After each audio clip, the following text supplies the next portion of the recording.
हर booth पर कमल खिला करके रहेंगे। Prime Minister declares state of war Rajasthan. इन लोगों में अहंकार कूट कूट कर भरा हुआ है। Breaks up red diary to target Gehlot. आपने लाल डायरी के बारे में सुना है ना? सुना है ना? कहते हैं इस लाल डायरी में कांग्रेस सरकार के काले कारनामे दर्ज है। Can Prime Minister boost BJP's performance?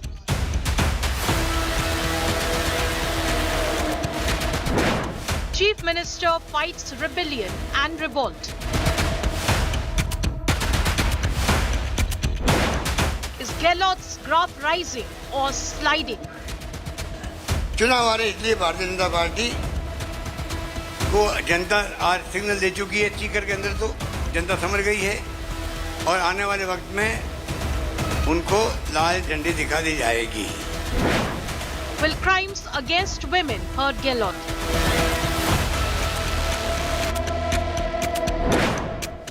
First opinion poll on Rajasthan. Political stock exchange. Let's get started with this week's edition of the Political Stock Exchange. We'll bring you the Rajasthan opinion poll numbers.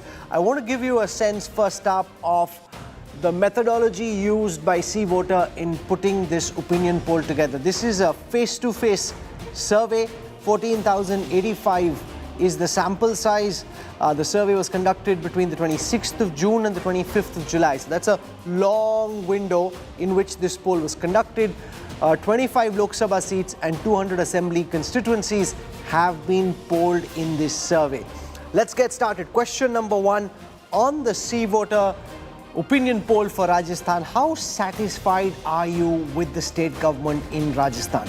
39% of the respondents say they are satisfied with the performance of the Ashok Gehlot government. 36% saying they are satisfied to some extent. 24% saying they're not satisfied at all. The next question is about the Chief Minister's performance and how satisfied people are with the Chief Minister's performance. To this, 41% say they are very satisfied with Ashok Gehlot's performance. That's 2% higher individual popularity in comparison to that of his government. 35% say they're satisfied to some extent. 21% say not satisfied at all with the performance of Ashok Gehlot. Contrast this with the performance of the Prime Minister and the perception around the performance of the Prime Minister. 55% saying they're very satisfied with Prime Minister Modi, 27% saying satisfied to some extent, 17% saying not satisfied at all. What do they think about the work of the central government? 45% saying very satisfied. Remember, that's 10% less than those who said they're satisfied with the central government, with the Prime Minister. 45% saying they like the central government in general. 32% saying satisfied to some extent. 21% saying not satisfied at all. With that, let me introduce you to our guest. I want to begin by introducing Rajdeep Sardesai, my colleague and India's foremost political commentator. With us also Rahul Srivastava, our national affairs editor. We've got with us in the studio Shehzad Poonawala from the Bharatiya Janata Party. With us for perspective from Rajasthan, we've got Aaj Tak's bureau chief Sharad Kumar. The India Today magazine senior deputy editor Rohit Parihar joins us. And for a perspective from the Congress, we've got Rohan Gupta. Now, very interesting there, Rajdeep. Gehlot's popularity a little bit more than that of his government, but dwarfed in comparison with the popularity of the Prime Minister, whose individual popularity is 10% more than that of his government. You know, it's very interesting, Rahul. Before this show, I was just speaking to a BJP leader from Rajasthan and asking him what happens to Vasundhara Raje. Are you going to project her? He said, why do we need Vasundhara Raje? We have Prime Minister Modi. This election will be Prime Minister Modi versus Ashok Gehlot. And I think these numbers bear it out. I think in the Hindi heartland states, the BJP, barring Uttar Pradesh, is always tempted to use Prime Minister Modi as their calling card. He is the face, he is the mascot. And I think, therefore, this survey only proves what some BJP analysts or strategists are saying. We don't need to project someone before the election. We are the opposition party. we can take on Mr. Gehlot using anti-incumbency on that issue, by I projecting just want Prime to tell Minister our Modi. viewers that I had a 3-hour conference call with our local agencies and stringers in Rajasthan, across the 33 districts of Rajasthan. And they were saying, Rajdeep, that Vasundhara is indeed a force, that you cannot dismiss her, that if she's not projected, there will be consequences for the BJP. So while, of course, the Prime Minister's popularity overrides all else, the Vasundhara factor cannot be discounted either. Absolutely. I'm not discounting the Vasundhara factor. I think she is definitely a plus factor for the BJP. I'm only going by what your poll is saying. Your poll is clearly showing Mr. Modi's popularity is well above that of his party. So the BJP actually needs Mr. Modi to really drive home the advantage. This is not a double-engine election for them because they're not in power in Rajasthan, unlike in Madhya Pradesh, where they will have to face the anti-incumbency of a Shivraj Singh Chauhan. That's the difference. No doubt Vasundhara is the most popular leader even today within the BJP, but whether the BJP will go into an election with her as the face or simply her as one of the faces of the party is the big question. And I think this poll will suggest that the BJP is putting most of its eggs in Mr. Modi's basket for now. We asked the question, how satisfied are you with the performance of Vasundhara Raje Scindia? Opinion seems very divided. 26% saying they were very satisfied, 27% saying they were satisfied to some extent, 39% saying not satisfied at all. Now that is the million-dollar question, Shehzad Poonawalla, in Rajasthan. Do you project your former chief minister? Do you go without projecting her? Is that a risk? Can she do what B.S. Yedurappa did in Karnataka, mar the party's chances to some extent? Or can pinch hitter Modi hit it out of the park without needing another batsman? First of all, I want to say that apart from Yashwant Deshmukh's survey, I think the fact that Rahul and Rajdeep are so keen to know our chief ministerial candidate shows that you have confirmed that our government is coming 100%. Therefore, I thank you for that conclusion. Secondly, Rahul and Rajdeep, you have covered Bengal elections. We did not have government there or chief minister there. Did we project a face there? Delhi elections, we have not had a government there. Did we project a face there? Wherever we have not got a sitting chief minister, whenever we fight those elections, the trend is that we go for the election, our elected MLAs and the parliamentary parliamentary board decide when we win the elections. So I think that program or that format will be continued. But today the main contender... With one exception, Mr. Poonawalla, Vasundhara Raje has been chief minister twice in Rajasthan. So she's not some unknown quantity. And when I look at in the survey, according to you, should the BJP project a CM face in Rajasthan? BJP supporters 61% are saying yes. I'm coming to that in just a moment. Okay. But Rajdeep, but just let me complete. Rajdeep, I said, do we have a current government in Rajasthan? Do we have a sitting chief minister? Let me tell you today, Rajdeep, everyone is talking about this. This is the red diary. That's the lal diary that's missing. This is the red diary. Is that the answer to the mystery? Well, the real red diary and its pages are with Mr. Gehlot. So you made up your own diary. That's what Gehlot is saying. Black deeds of Mr. Gehlot are all there, and people of Rajasthan are today asking that how many paper leaks have taken place and why are the main accused of the paper leaks with Rahul Gandhi, Kopal Kesawat? Why is it that Salman Khurshid is defending the mastermind of the paper leak cases, which is Mr. Suresh Dhaka? Today, unbelievable corruption, breaking of promises. They said that they will give Kisan Karz Maafi. 19,000 farmers lost their lands. Highest unemployment rates in Rajasthan. These are the issues that people are grappling with. And on the other hand, when Mr. Modi has been delivering for Rajasthan, 9 medical colleges, we have made it 35. We have given over 3.5 crore people bank accounts. 13,000 crores have been transferred into their accounts. 80 lakh toilets have been built. 75 lakh farmers have got 10,000 crores. This is Modi's guarantee for Rajasthan. So the big question for the BJP is, should they project Vasundhara Raje? The big question for the Congress is, on whose face should the Congress contest? Sachin Pilot has been asking the question, apna time kab aayega? Let's take a look at the responses to this question. 41% of the respondents in this C-voter poll say the Congress should contest with Ashok Gehlot as its face. 30% say Sachin Pilot should be the face. And if I look at the same question and break it down under Congress and BJP supporters, you will then get a sense of how amongst the Congress supporters, more people want Ashok Gehlot to be the chief ministerial face. 55% of Congress supporters saying they want Ashok Gehlot. Only 28% of Congress supporters want Sachin Pilot. So amongst Congress supporters, Rahul Srivastav, Sachin's popularity is less than his overall popularity. And that is his biggest dharam sankat. See, Rahul, over the last 5 years, Gehlot has been able to do one thing. He has managed to push Sachin Pilot to a point that Sachin has virtually nothing left. And the people in India, the voters, sense these things, that how influential a person is. They will put their bets on a horse which they think can emerge ahead of the other one. So Ashok Gehlot has, the basic dialogue going around in Rajasthan is what Ashok Gehlot has done to Sachin Pilot is what Ajit said in a movie. Isko liquid oxygen mein dal do, liquid जीने नहीं देगा, oxygen मरने नहीं देगा. That's the kind of thing that Congress leaders themselves are talking about in Rajasthan today. Now, in that scenario, since though Sachin does command a certain area, especially the Dhundad area, where there is a sizable support for Sachin, beyond that area, in the 4 other regions, Sachin has a problem. Whereas in one of the bigger regions, like where Gehlot and Sachin and other, that is the Marwar region, where there are 61 seats. That's where lies Gehlot's strength. So Gehlot controls a wider territory. And that's the big problem, Rohan Gupta. From the Congress's perspective, you'd like to look beyond Ashok Gehlot.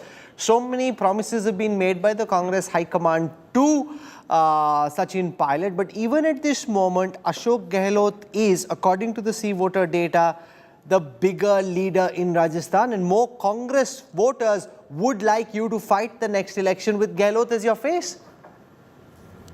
Rahul, even before 5 years, the same question was asked to Congress party to declare the CM candidate. We never did that, and after that, now we are after 4.5 years. Your survey is showing that popularity of Gehlot is high. See, at the end of the day, Rahul, for us, for Congress party, it is what we promised to the people and what we delivered. This is the first government in the country which can release the compliance report to its manifesto. We have finished 83% of our promises. I dare BJP spokesperson to challenge that. This is a booklet which has been released. So my point here is just 2 days back, we have released subsidy to ensure that gas cylinder is available to people of Rajasthan at 500 rupees per cylinder. So we talk about policies, we talk about performance. Let people decide whom they want to vote. They have voted Congress party in power 4.5 years back. We have delivered the promises, and it's upon people to decide. But at the same time, Rahul, I want to make one point very, very clear. Even before Karnataka elections, we were discussing the same point where the state leadership of BJP Karnataka was finished by central leadership because of their arrogance. Yedurappa was pushed to a particular border and he was never allowed to go beyond that. But Karnataka is not a Hindi heartland state. The popularity of the Prime Minister, his ability to connect with audiences, speak the language the citizens and voters understand, is much higher in a state like Rajasthan than it is in Karnataka, where in many parts people don't understand Hindi. Rahul, let me be very clear. Even when Karnataka election started, it was told that it will be in face of Mr. Modi, the election will be fought and won. What happened? I will deny with this report that, okay, he is more popular in Rajasthan compared to Karnataka. Karnataka, he was the face under which BJP fought the election and lost badly. You need to understand that the politics of country is changing now. Okay. People understand that state elections are for electing the CM and not PM. They know that whatever. Now the Congress is attempting some kind of a rapprochement between Gehlot and Pilot. What do voters think of this? Can this pact between Ashok Gehlot and Sachin Pilot prove to be a masterstroke? Was the C voter question. Let me give you the responses to this. Now, when the question was asked, can there be a pact, and also if there is a successful pact, can it be a masterstroke? Now, critical to this question is whether the pact actually holds. 45% say yes. If it holds, it will prove to be a masterstroke. 35% saying no, it will not be a masterstroke. But whether the pact holds, and that's where I want to go across to Sharad Kumara, Bureau Chief in Rajasthan. दिखाने के लिए तो जो दोनों की लड़ाई है उसको खत्म कर दिया गया है सर। कांग्रेस हाईकमांड ने बोला है कि आप लोग मिल के काम कीजिए। क्या वाकई में दोनों के जो गिले शिकवे हैं वो दूर हो गए हैं, या सिर्फ दिखा रहे हैं कि हमारी दोस्ती हो गई, लेकिन पर्दे के पीछे एक दूसरे को काटने में अभी भी लगे हुए हैं। राहुल, मैं तो सोच रहा हूँ कि वो कौन से 35% है जो सोच रहे हैं कि दोनों के बीच वाकई में दोस्ती हो गई है। जो भी राजनीति को जानने वाले हैं वो सोच भी नहीं सकते हैं कि दोनों के बीच दोस्ती हो सकती है। ये स्थिति है, मिल भी नहीं सकते हैं। दोस्ती की बात तो छोड़ दीजिए, अभी तक मिल भी नहीं पाए हैं, एक दूसरे से बातचीत भी नहीं कर पाए हैं। तो ये दूरी इतनी ज़्यादा है कि ये संभव नहीं है और इसी की वजह से इस तरह के हालात हैं भी। देखिए, राजस्थान की सिनेरियो की हम जो बात कर रहे हैं तो प्रधानमंत्री नरेंद्र मोदी की कर्नाटक चुनाव के बाद लगातार मैं रैलियां कवर कर रहा हूं। भीलवाड़ा, सिरोही, अजमेर, दौसा, ये 4 रैलियों में लोग बिल्कुल रिस्पॉन्स नहीं कर रहे थे। उसके बाद बीजेपी की रणनीति बदली है और बीकानेर रैली से जो उठाव शुरू हुआ है, सीकर के रैली के कल का इतना ओवरवेलमिंग रिस्पांस था कि उस रैली के रिस्पांस को देखने के बाद मुझे लग रहा था कि किसी फेस की शायद जरूरत नहीं पड़े राजस्थान में, क्योंकि मोदी अपने पूरे रंग में थे। अब पहले अपने योजनाओं को गिना रहे थे और योजनाएं जब गिना रहे थे तो पब्लिक ऊँग रही थी और यही हाल मुख्यमंत्री अशोक गहलोत की सभाओं में होता है। अपनी योजनाओं को गिनाते हैं वो ऊँगती है, पता नहीं योजनाएं लोग तक पहुँचती है नहीं पहुँचती हैं, इस पर बात। मैं ये कह रहा था कि हम लोग सेम ब्यूरो कॉन्फ्रेंस में थे और वहां पे तमाम स्ट्रिंगर से बात करके जो तस्वीर उभरी शरद, वो ये कि काफी सॉलिड एंटी इनकम्बेंसी राजस्थान में इस वक्त दिख रही है। जी बिल्कुल दिखाई दे रही है। इसलिए दिखाई दे रही है कि देखिए, मुख्यमंत्री अशोक गहलोत को शायद आपको याद होगा कि जब पहले कार्यकाल में हम चुनाव में जा रहे थे उनके, तो इंडिया टुडे ने उनको इस देश का बेस्ट सीएम करार दिया था और तब अपने इतिहास की दूसरी सबसे बुरी हार हारे थे, क्योंकि अशोक गहलोत के खिलाफ कभी मैंने गुस्सा देखा ही नहीं। दूसरी बार इतिहास के सबसे बुरी हार हारे 21 पर, तब भी जब में मिलते थे तो एक साल तो कहीं कहते थे कि हम क्यों हार गए। कभी भी मुख्यमंत्री अशोक गहलोत के काम को लेकर और उनके फेस को लेकर नाराजगी नहीं रही है, मगर कांग्रेस में जिस तरह से काम उनके कार्यकाल में होता है, इतनी ज़्यादा एंटी इनकम्बेंसी होती है। अब बिजली को लेकर चारों तरफ हंगामा मचा हुआ है कि बिजली बिल में छूट दी जा रही है, कितना ज़्यादा सरचार्ज लग रहा है, बिजली आ भी नहीं रही है। दूसरा, पूरे देश में हल्ला हो गया कि right to health bill pass हुए कितने दिन हो गए, उसके नियम कानून नहीं बने आज तक। तो ये सारे जो मसले हैं कि एक हवा बना लेना काम का और फिर वो काम पहुंचना नहीं, इसलिए एंटी इनकम्बेंसी तो है। देखिए, वहां पर अगर जाते हैं तो पर्सनली नाराजगी मुख्यमंत्री अशोक गहलोत से नहीं हो सकती और कभी नहीं रही है। उनके तीसरे कार्यकाल में मैं देख रहा हूं कि उनसे कभी नाराजगी नहीं रहती है, मगर उनके नेतृत्व में जो सरकार होती है 2 बार सबसे बुरी हार हारी है और इस बार कहा जा रहा है कि मुकाबला देने के लिए तैयार हैं। मगर जो बात होती है, फीडबैक मिलता है जमीन पर, उसके अनुसार बीजेपी की स्थिति बेहतर है, चेहरा हो चाहे नहीं हो। मुझे लग रहा है कि बीजेपी के पास फीडबैक होगा। हालांकि देखिए, चुनाव में हम कहने वाले कौन होते हैं, किसकी बेहतर स्थिति है, मगर जो फीडबैक हमें मिल रहा है उसके अनुसार मुख्यमंत्री अशोक गहलोत के लोग जो बताते हैं कि उनको भी लग रहा है कि मामला टफ है राजस्थान में। जी, okay, what's the view on the performance of the Gehlot government on law and order? 42% of the respondents say he's done a good job. 50% of the respondents in this C-voter poll say the Gehlot government has not delivered on law and order. 63% of the Congress voters think he's been good. 29% think he's been bad. But amongst BJP voters, those who think the performance has been bad is naturally much higher. Will these populist schemes work? Because that's the Gehlot government's big hope. Load the voters with freebies and maybe that will work. 46% of the overall respondents say yes, 45% say no. Rajdeep, on the question of law and order, it seems that more people think his government has fared badly, and on the issue of populist schemes working, opinion seems to be quite divided. Gehlot has a track record of leading his party to a disastrous defeat at the end of 5 years in power. Yes, Rahul. The fact is, Ashok Gehlot's last 5 years, if we look at his 5 years, you've got to divide it into 2 halves. The first 3 years were a complete disaster, 2.5 years. Why? Wiped out in the Lok Sabha elections, including his son getting defeated. The Sachin pilot revolt takes place in 2020, 2021. Most of the country was battling COVID, 2020 and 21. Ashok Gehlot was hemmed in both within and outside for much of the first 3 years. I think the Gehlot government has really woken up post-October when he actually, in a way, challenged the Congress High Command and said, I'm not going to become Congress president, I will stay on as Congress chief minister. In the last 6 to 8 months, many of his schemes, which had even been initiated earlier, like Chiranjeevi, which according to me is a very good scheme, the health scheme, but the gas cylinder, minimum income guarantee which he's just put out, schemes for women, all of this has come generally in the last 6 to 9 months. Therefore, what happens is that if once anti-incumbency has settled in, all you can do through these schemes is reduce it. And that's what the survey is showing. The survey clearly is showing that there are issues which Mr. Gehlot, like law and order, remains vulnerable on. There are issues like a 500 rupee gas cylinder, which people are appreciating. But is it too little too late? Did the Congress hemorrhage in Rajasthan for much too long? And I believe that the real crisis, Rahul, is not so much Ashok Gehlot personally. Most people you look at in Rajasthan don't target Mr. Gehlot the person. He's seen as relatively affable. But the MLAs have got away in Rajasthan with, dare one say, according to local sources, local level corruption. And that has not been stymied because Ashok Gehlot was always conscious, if I take on the MLAs beyond a point, will my government remain or not? So I think those first 3 years affected him, and he's tried to make a comeback in the last 2 years.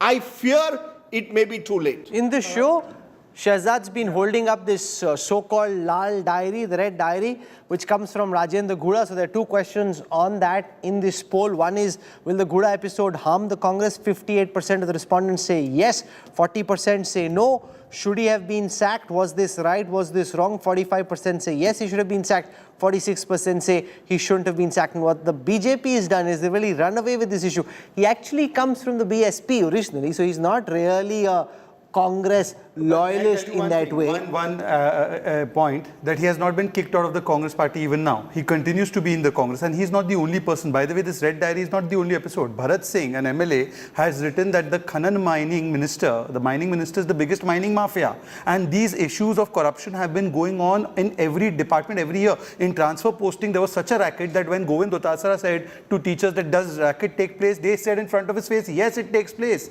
And even the other scams that have taken place, the paper leak scam is the biggest scam, and Rajdeep needs to be counted on 2 points. See, Rajdeep, you said that Mr. Gehlot is managing his popularity. You know, right now, in the sense that after 2.5 years, or these schemes are trying to make him look a little better than the first 3 years. Let me tell you, if Mr. Gehlot is so popular, then why is the Congress not declaring a sitting CM as their face for the campaign? You know, it is not just BJP versus Congress. It is BJP versus Congress versus Gehlot. Gehlot is on his pink poster coming out of the PR boxes, and that PR box is putting only him on the poster with a pink color. There is no Congress hand, no Congress Neta, no Sonia Gandhi and Rahul Gandhi on it. So Mr. Gehlot is actually fighting even the Congress party. Rajendra and Gouda, finally, this episode, do you think Rohit Parihar will hurt the Congress? There are two things. You have the recency factor. This poll has happened at a time when this episode is just broken, so naturally it looks like a big issue. But in the longer run, given your understanding of the history of Rajasthan politics, do you think Gehlot once again set to repeat history? Given the recent history of Rajasthan, you know, the way they keep changing the government, incumbent government, so it is a very, very uphill task for Ashok Gehlot. But I must say that, you know, compared to the last time when he finished with 21 out of 200, the situation is far better. If the elections are held today, you know, I would give him around 60 to 70 seats easily to Congress, which is a very good performance, you know, before 4 months before that, you know.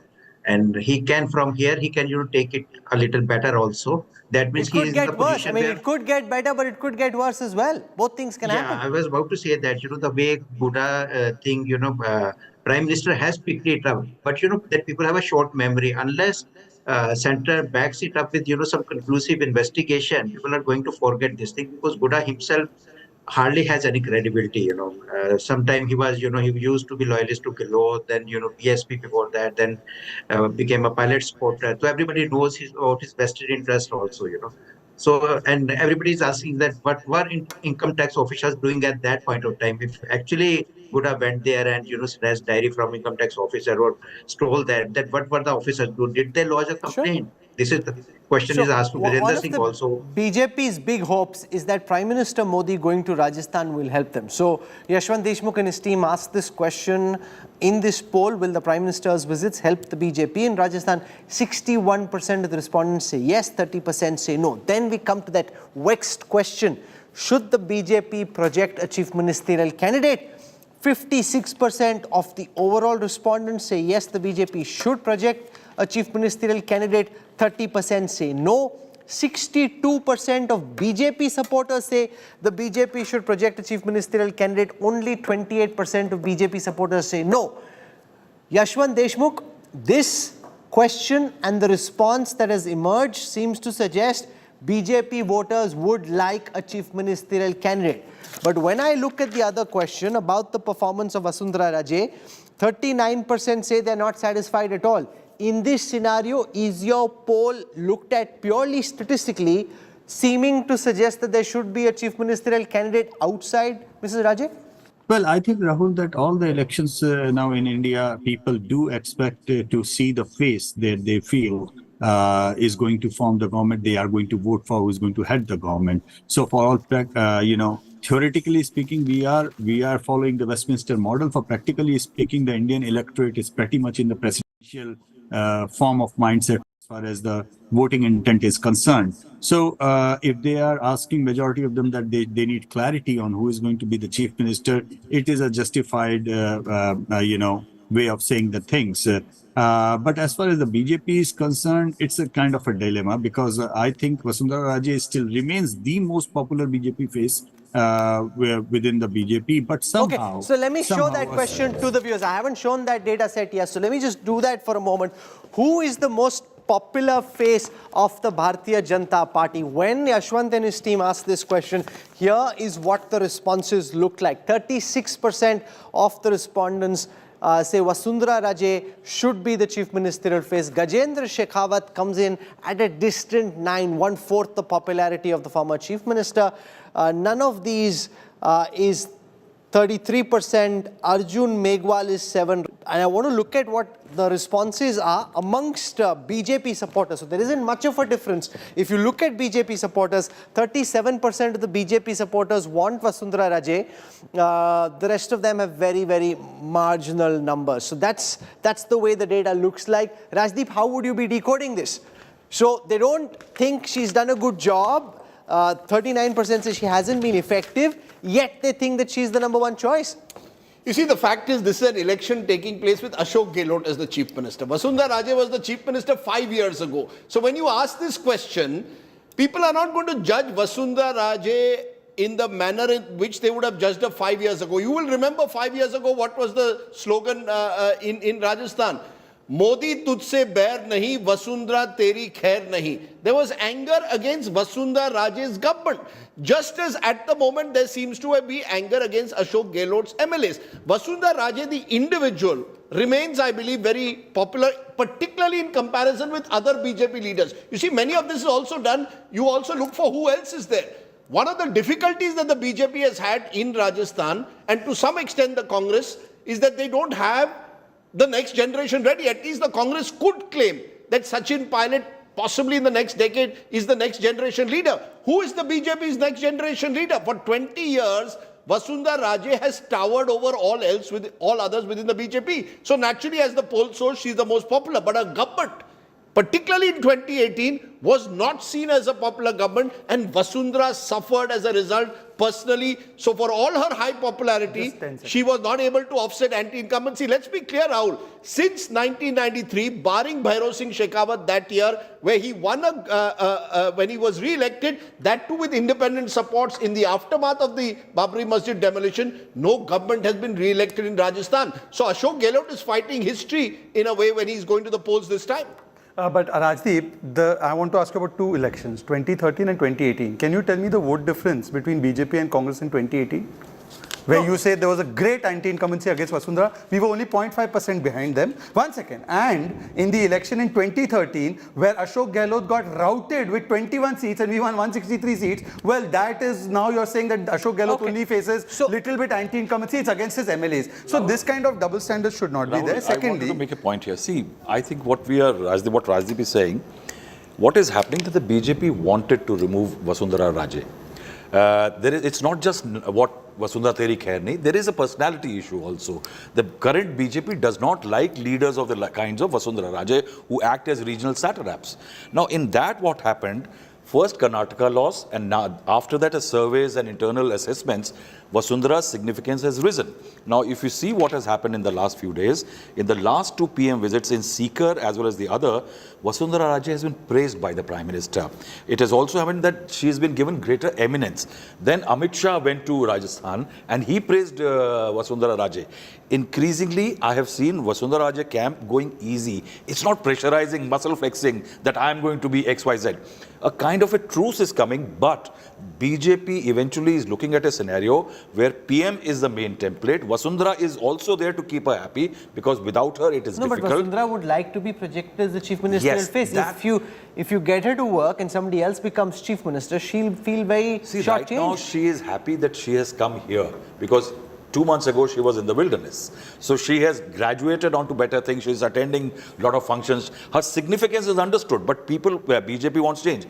And that very interesting. What the BJP is doing through Prime Minister, if the Prime Minister as a template in Rajasthan succeeds, in the assembly elections, in the close by Lok Sabha elections, Prime Minister becomes a more prominent face in Rajasthan. And that's why very cleverly what Gehlot is doing, he's creating a Modi versus Gehlot battle in Rajasthan so that Vasundhara is out. He's matching him on beneficiary policies, the schemes which he's announcing. No, but his popularity pales in comparison with that of the Prime Minister. Pales, so that's but not a smart in idea. Rajasthan, when the vote happens, Ashok Gehlot, remember one thing, Rahul, one thing very interesting. Last time when we did a poll tracker, he was the government was at 39 popularity, very satisfied. It is again 39. And that's the percentage of vote that Congress got last time around. Okay, so there is something consistent about Gehlot. So let's now come to the business end of this poll, which is the vote share and the seat share. I'll start by showing you the vote share projections done by Yashwant Deshmukh and his team at C Voter. This is the first poll for Rajasthan. The C Voter projection for Rajasthan is that the Congress's vote share in comparison with the 2018 assembly elections will be 2% more than last time. So 41% vote share projected for the Congress, which given the fact that you've got a government in power, your vote share going up 2% is not insignificant. It's a pretty solid performance. The BJP, though, getting a 7% bump in their vote share from the last time when it was 39, this time at 46. In a larger sense, signaling once again the growing bipolarity of our electoral process in the assembly context. So, Congress's vote share up 2%, BJP's vote share up 7%. That gives the BJP a 5% gap. Now, no matter how Yashwant and his team convert the seats in a bipolar contest, a 5% gap between the winner and the runner-up, Rajdeep would suggest one-way traffic. Just one line before Rajdeep. You never let Rajdeep speak. No, please. Rajdeep's in a magnanimous mood. Rajdeep will allow me. One second, please. No, my worry is if I don't let him speak, he will go on Twitter and say I was not allowed to speak. You can't be scared of Shehzad Rajdeep. I am terrified. Wasting time and not allowing me to speak. All you 3 hours, I know your strategy. But now, let me tell you that 46% vote share that you're giving us is actually higher than the vote share we got in 2013, which was 45%. And at that time, we ramped home with 163. Rahul, with all due respect to Rahul Srivastav ji, and he's an institution in himself, but sir, I go to Rajasthan every second week. The amount of anti-incumbency, particularly against Mr. Gehlot, especially on issues of youth and betrayal of the youth, paper leaks, etc., is astounding. And therefore the people, they are saying only one nara in Rajasthan. ये है लूट की दुकान और झूठ का बाजार, इसको बंद करना है. This is the nara in Rajasthan. Yashwant Deshmukh, seat projection is complex.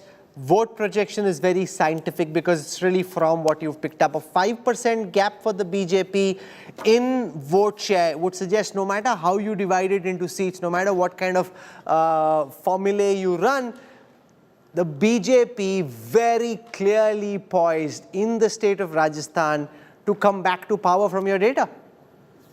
Well, Rahul, you are correct in your assessment. What is happening is now the complete bipolarity that we have also seen in Karnataka. That bipolarity in Karnataka helped the Congress against, riding the anti-incumbency wave. And this is what is happening in Rajasthan as well. I think the majority of the anti-incumbent votes, which were not in BJP kitty 5 years back, are kind of polarizing more for the BJP similarly, just like it did in favor of Congress in Karnataka. So, I mean, in seats projection, Rahul, we are very conservative. So we will not do anything which will be looking like a pendulum one way or the other. We always maintain that vote share is something That's just Yashwant's style. He likes to bat like Rahul Dravid and not like Surya Kumar Yadav or Mahendra Singh Dhoni. So I would just like to keep it like that. Yes, the 5% vote share gap is significant. What is happening is I believe that a lot many smaller parties are going to be squeezed out in this process as an process starts further deep into this territory. There are significant regional variations as well, Rahul. In Shekhawati, still Congress is maintaining in our survey a lead, very slender lead, but still they are maintaining a lead in Shekhawati. But in Mewar and Marwar, these are the two major regions where BJP is getting a significant lead over there. So let me come now to the seat share numbers, because that's what viewers are really interested in. It might be a pollster's nightmare, but that's where the mirch and the masala really lies. So here it is. For what it's worth, the vote share converted into seat share by the team at C Voter would suggest that the Congress could fall from 100 to 83. If this is indeed anywhere close to 83, it would still be Ashok Gehlot's best performance when he was up for re-election. The BJP up from 73 to 114, although it can be argued with a 5% vote share gap. The Yashwant Deshmukh, if he wasn't batting like Rahul Dravid and instead batting like Surya Kumar Yadav, could have made this number bigger. He's chosen to be conservative. That's his style. We're going by his numbers. 41 seats gained over the last time. The BSP crashing from 6 to 0, others from 21 crashing to 3. So both the leading parties becoming stronger, relatively speaking, in comparison with the third front and the others. Rajdeep, looking at the numbers very pensively, you want to jump in and say something? No, looking at these numbers, if I was the BJP, I would be quietly satisfied.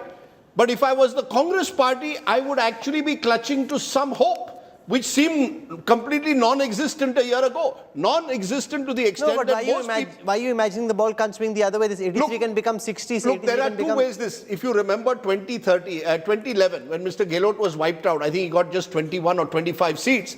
The vote percentage of the Congress was 33%. There was a 12% gap at that time. Now you are saying, as per the survey, the gap is about 4%. Presumably, Yashwant would correct me, but it's about a 3% margin of error, I am presuming. Sure. Given that the 3% of margin of error, it appears that Ashok Gehlot, as per this poll, has made some kind of a comeback, both in terms of his personal popularity and the support for his various schemes like the gas cylinder at rupees 500. It gives the Congress some hope to cling on to, even as the BJP will believe that they all, as of now, this is the one state where they are in pole position. You can read the data the other way around. You can interpret it whichever way you want, because the other way to look at the same data is that once voters get a sense that it is inevitable that the BJP is going to win and that Ashok Gehlot is on his way out because of the winner's bandwagon effect, more and more of the voters who are on the fence or veering towards Ashok Gehlot and the Congress may jump towards the BJP, and that 5% vote share gap could actually go up as you move from end July to November, December. With one small caveat, Rahul, Rajasthan is an interesting state that while it is bipolar or appears bipolar, some of these smaller parties have their areas of influence which are very, very... The RLP, the BTP, the independents.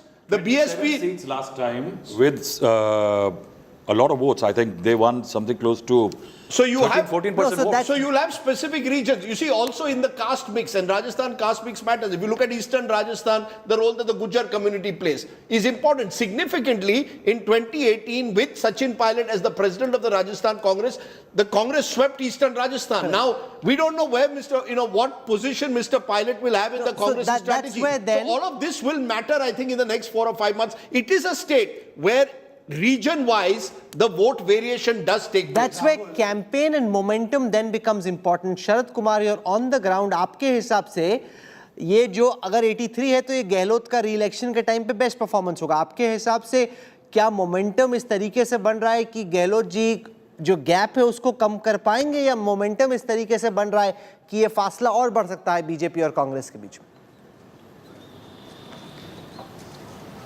अभी तक तो हम इसको peak देख रहे हैं और कई लोग कह रहे हैं कि समय से पहले पीक पर कांग्रेस पहुंच गई है।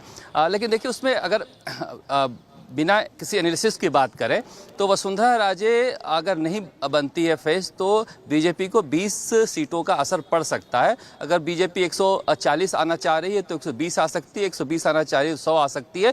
वसुंधरा राजे के सीएम फेस बनने से बीजेपी की सरकार बनाने पर असर पड़ेगा, इसमें थोड़ा लोग संदेह व्यक्त कर रहे हैं, क्योंकि वोटर अगर बीजेपी से पूछिएगा वसुंधरा राजे को चाहते हैं तो कहते हैं हाँ, अगर नहीं उनको फेस किया जाता है तो क्या आप बीजेपी को वोट नहीं देंगे, तो कहते हैं नहीं, बीजेपी को तो वोट देंगे। यहाँ अंतर कांग्रेस में है। मैं तो सोच रहा हूँ कि 21% वो कौन लोग हैं कांग्रेस के जो सचिन पायलट को पसंद करते हैं, क्योंकि हालत यह है कि विधायक मंत्री तो छोड़िए, कोई अधिकारी और पत्रकार तक सचिन पायलट के घर जाना पसंद नहीं करता है कि क्या पता सरकार देख लेगी। अगर इसके बाद भी 21% लोग अगर चाह रहे हैं तो समझिए कि 21% जो सचिन पायलट के चाहने वाले हैं वो क्या अशोक गहलोत को वोट देने जा रहे हैं। कांग्रेस को विचारधारा से बंधी हुई पार्टी नहीं है, वो नहीं देंगे। आप मुझे जहां तक मैं कांग्रेस को जानता हूं तो ये समझना चाहिए जो राजदीप कह रहे थे कि ईस्टर्न बेल्ट में 40 सीटों का नुकसान हो सकता है, और जो शेखावटी का इलाका हो या नागौर का इलाका हो, तो सचिन पायलट एक फैक्टर है। अगर 21% जैसा कि अगर बता रहे हैं ये सर्वे में कि 21% लोग चाह रहे हैं उनको सीएम फेस, वो क्यों चाह रहे हैं? क्योंकि वो हाशिए पर पड़े हैं और कांग्रेस में जो पावर में नहीं रहता उसको कोई पूछता नहीं है, तो वो वोटर बहुत क्रूशियल है। इसलिए कह रहे हैं कि अशोक गहलोत अगर सचिन पायलट के कंबाइंड फोर्स में नहीं आते हैं तो फिर ये जीतती हुई पार्टी नहीं दिखाई दे रही है। भले ही काम के आधार पर अशोक गहलोत बहुत ज़्यादा अपने आप को प्रोजेक्ट कर रहे हो, क्योंकि जो बात कर रहे थे यशवंत देशमुख, मेवाड़ और मारवाड़ अभी भी कांग्रेस के सबसे कमज़ोर स्थिति है। हम जो स्टिंगर से बात कर रहे थे, आप भी कर रहे होंगे, आप भी कर रहे थे, तो मेवाड़ और जो मारवाड़ का हमने रिजल्ट देखा उसमें बीजेपी बहुत अच्छा कर रही है और मारवाड़ जो अशोक गहलोत का इलाका है। तो निश्चित रूप से अशोक गहलोत सबको अच्छे लगते हैं। राजस्थान में जनता से पूछिएगा, अब वो उनको अच्छा नहीं लग रहा होगा बीजेपी के प्रवक्ता को, लेकिन वोट कोई देने नहीं निकलता है। मैं पिछले तीसरे कार्यकाल से देख रहा हूँ। रोहित परेर, your sense of the momentum, your sense of the momentum, is the momentum, as Rajdeep is suggesting, building in a way that Gehlot is being able to close the gap and build his position, or is the momentum building in a way that it will become one-way traffic in favor of the BJP? So the momentum is being built up. Another factor is, it's not the smaller party. It's more of the independents and rebels who, normally are 20 to 30 MLAs are always from independent or rebels in the last 2, 3, 4 elections. So that is a very crucial factor which cannot be assessed as of now. These things take place only after the candidates are announced. And when you say about momentum, yes, I personally feel if Vasundhara Raje is given more prominence, then definitely BJP is getting into some kind of momentum. These days, when we talk to BJP leaders also, they also say that tempo is not being built up as of now. PM is definitely very popular. Nobody can say, but people also know that PM is PM. He can't be the CM here. And if BJP doesn't project or, bring somebody in, for the same problem happened with Congress, that is why, because they didn't declare Gehlot or Pilot at that moment of time. And so there was always a lot of problem there. Rohan Gupta, from the Congress's perspective, the big concern, as it looks like a ship adrift, it could sail further away from the shore of victory.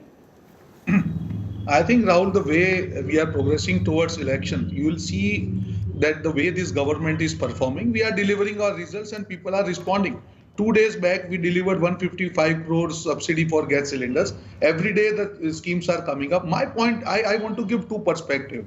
The way BJP spoiled Karnataka, I was there in Karnataka for more than one and a half months. They don't like the strong leaders. The politics of the country is changing. People want the local leaders. If you see overall BJP So you across want them India, to project Vasundhara? You want them to project Vasundhara ji? Is that what you're saying? I'm saying they are weakest in. See, the polls are saying that they have to project Vasundhara. Obviously, they will not be able to. I dare BJP spokesperson, can he tell that they will project Vasundhara? No, because infighting in Rajasthan is too He'll turn such a around strong and ask you, can you say you'll project Gehlot? Rahul, to take Rohan Gupta's point, he mentioned Karnataka. In Karnataka, DK Shivkumar and Siddaramaiah work together. Yeah, and we haven't just seeing how they are working together right now. We haven't seen that. No, 1 minute. We haven't seen that in Rajasthan. You see, absolutely right. that if Sachin Pilot and Ashok Gehlot are seen even as on the eve of election to be taking on each other on, it's not going to work for the Congress. You need all hands on deck. Plus, just to correct you, Rahul, I didn't say Congress has the momentum. I still believe BJP is in pole position. The Congress is in a better position today than it was a year ago. That's all I'm saying. First of all, we are seeing how DK and BK Hariprasad and Siddaramaiah are working together along with the 30. Please now don't interrupt. With the 30. I'm talking about pre-election. Pre-election, post-election, and we are seeing how development work has been stopped by DK Shivkumar. Another thing is that today, one thing is very clear, that the election in Rajasthan is primarily because Ashok Gehlot has not delivered to the youth. The law and order situation has affected the Dalits and women the most. And one cylinder is not going to change that for the women of Rajasthan. The statements that have come from Rajasthan leaders, including Shanti Dhariwal and Ashok Gehlot himself, have made a house in the heart of women of Rajasthan. And secondly, my dear friend Rajdeep, I am writing this on 28th of July. If Congress gets more than 40 seats, you hold this up to me. So Congress is less than 40 Punawala seats. copying from Arvind Kejriwal's Congress playbook, is less than 40 seats. Congress less than 40 seats. Yeah, go ahead, Rahul Srivastava. I want to make a point here. See, Congress less there than is a 40. huge difference, Rajdeep, between the BJP and the Congress when you talk about infighting. The Congress infighting is a very serious business. That's right. Sachin Pilot versus Gehlot. Now, in both the parties, there will be a tussle by the local leaders to see their men, more of them, get the tickets. In Rajasthan, the failure of the High Command to assert itself means Gehlot will actually walk away with more number of seats as far as Rajasthan is concerned. Will the two Gujaratis in Delhi allow that to happen in Rajasthan? Can it happen in BJP that Vasundhara will walk away with majority seats? No. That's where lies the difference. Both the people we are talking about will be fighting for number of seats they get. They can give to their men. No, I agree. But in BJP, you cannot do what you can do in Congress, Rajdeep. No, I agree. And that's why the BJP has it's an not just that. When I mentioned that there were two phases to Gehlot's leadership, if you remember, Rahul, post-2020, there was dramatic change in the entire organization of the Congress was put into some kind of comatose. All the district chiefs were removed, dissolved. Various committees were dissolved. They've only come now in July to appointing new committee members. The BJP does not have a strong leader to replace Vasundhara Raje, in my view, at the moment, but the BJP has a strong organization. The Congress has a relatively popular leader in Mr. Gehlot and a young leader in Sachin Pilot. They do not have the organization at the moment, and they suffer from the history of a state with anti-incumbency every 5 years. Yashwant Deshmukh, in your reading of the data, what could change from here? What are the X factors you're looking at in Rajasthan?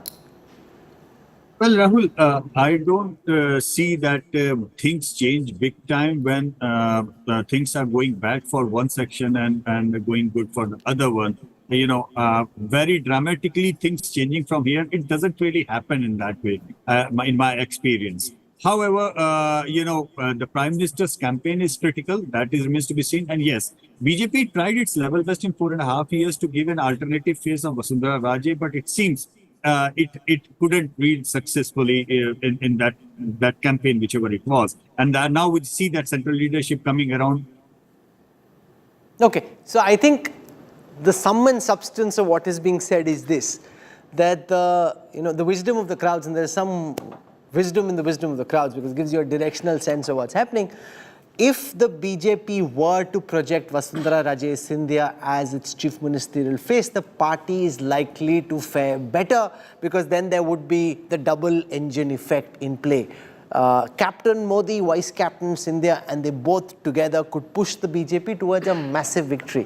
The risk the BJP can take is they can play only on the Prime Minister's face, still cross the halfway mark, but not end up with that massive victory as they would if they had Vasundhara Raje. The Central High Command not very pleased with the former Rajasthan Chief Minister. They would like someone new to take over. They've tried to project Gajendra Shekhawat in the past. That didn't work out well with Vasundhara Raje. She pushed back. So you can't disregard a factor as influential as Vasundhara Raje Scindia. So that's Rahul, the question. Do you think that any Congress worker who's loyal to Sachin Pilot is going to work when Mr. Pilot has not been declared even as a CM face for this time? You No, really so- think that is happening? So both those are problems. people are going to vote for BJP. Rahul, You it take being my said word, that 40 nahi milne wala hai Sachin Congress pilot ko. men who rebelled may not even get tickets. Now, if Gehlot manages to put his men there, is Sachin going to accept it? It's not going to happen. And You see, so Congress has some very serious trouble Mr. ahead. Gehlot, even if he's losing because of various factors, including the history of anti-incumbency, he may not want to be in a situation where he completely collapses like 2011, because that's the end of his political career. So he will ideally want to be at the 70, 75. He wants an honorable, if at all it is to be a defeat, it should be an honorable defeat, because that gives him a continuing toehold in Rajasthan's politics. We've seen last time what was the buzz in 2018? That the Congress didn't want a massive victory in Rajasthan, because massive victory would have meant Sachin Pilot becoming chief minister. So you had a strange situation where the Congress just limped over the halfway mark. Factionalism remains the Congress's biggest challenge in different states. They won Karnataka because they were united. Where the Congress is united, they have more than half a chance in state elections. Where they are not, they are in Remember big trouble. also the BJP in its current manifestation is able to seize an opportunity and make it big if the tailwinds are riding in their favor. So Messrs. Modi, Shah and Nadda will go out of their way to ensure that they can go as far up beyond the 114 mark where they stand right now. And momentum and narratives matter. In Karnataka, it seemed the Congress was winning. That seemed to help the Congress party here. As word goes out, in the state that the BJP is winning, will they pick up extra votes because of the winner's bandwagon effects? We'll track all of this very, very closely. I want to thank all our guests for joining us for what's been a fascinating hour of political conversation. We'll slip into a break. We'll be back with the political stock exchange. I hope you have a great weekend. See you soon.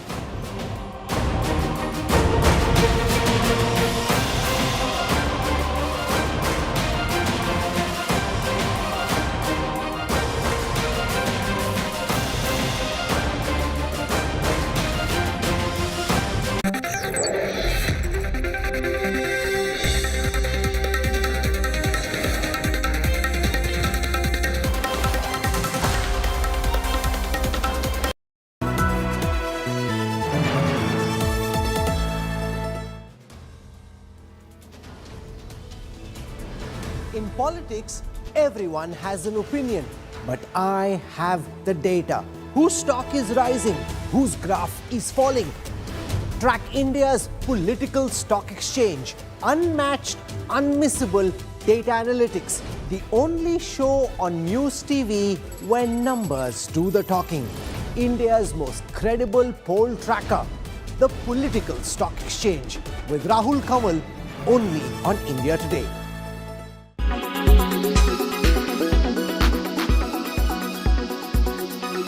Tata Motors DVR shares really gained 18% intraday today as a reaction to the news. 52-week high levels for this one. Again, Tata Motors also has been looking up as well. Sharp move on this one.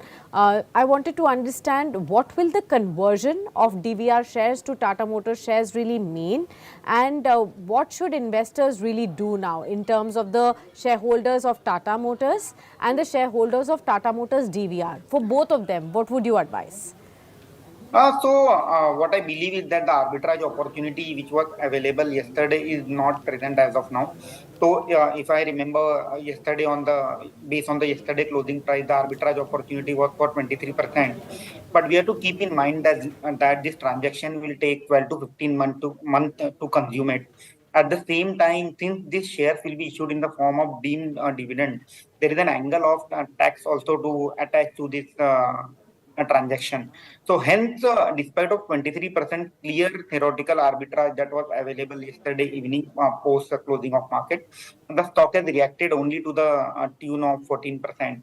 And this is taking into account the implication of tax. At the same time, the opportunity cost for 12 to 15 months during which this transaction will be consummated. Now, going forward, what I believe is that both the stock prices of Tata Motors DVR as well as Tata Motor will move in tandem with the existing swap ratio. So the swap ratio is 10 share of Tata Motors DVR will get a 7 shares of Tata Motors, which is an ordinary share. So that's the swap ratio, and I believe that going forward the stock will continue to move in the same swap ratio, and it will move in tandem. So there is no arbitrage opportunity much more left in the Tata Motors DVR and Tata Motors.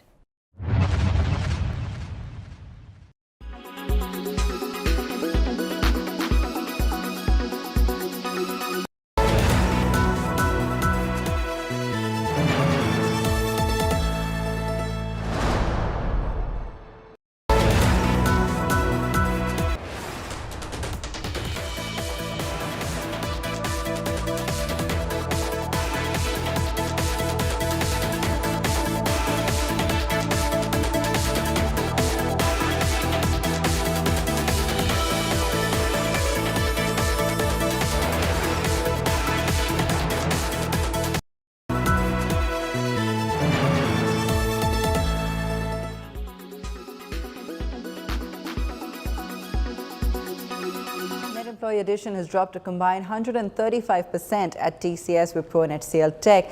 This means where the companies had added 31,000 employees this quarter last year, this year they've seen a fall of nearly 11,000 employees. This is in line with the muted financial numbers shared by these companies. Akanksha Chaturvedi gets us a deep dive into this trend. A closer look. Akanksha? That is right, Abha. Hiring across major Indian IT companies has dampened in Q1 FY24 as compared to the year-ago quarter. If we take a close look at the numbers, we see that TCS only added around 500 people to the company in Q1 FY24, while this number was over 28 times bigger last year. TCS added over 14,000 employees in Q1 FY23. At Wipro, this trend seems to have worsened. In Q1 FY24, Wipro's headcount actually reduced by around 8,000 employees, while in Q1 FY23, they had added over 15,000 people to the organization. HCL Tech was also in line with this trend. The company's headcount went down by over 2,500 people in Q1 FY24, whereas they had added around 2,100 people in the year-ago quarter. This slowdown is in line with the broader slowdown in the industry, which is caused by the cutbacks in IT and discretionary spending across the world.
Weather forecast now.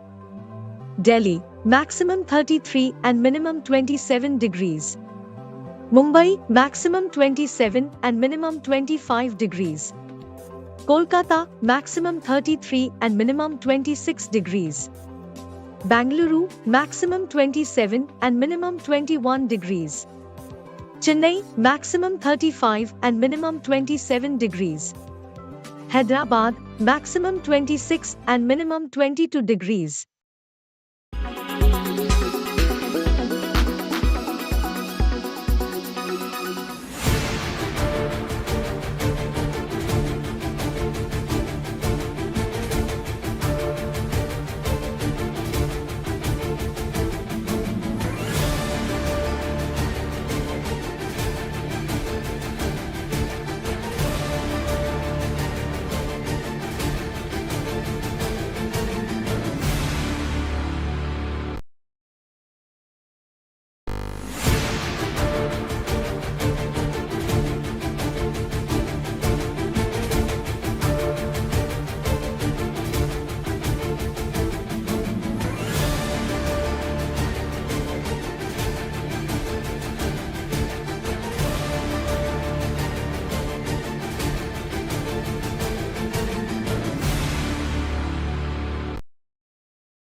From the miracle of 1983 to becoming the first-time host in 1987. Skipped aside by Billy Blaine and his own the More versus Miadad of 1992 to the Prasad versus Amir Sohail of 1996.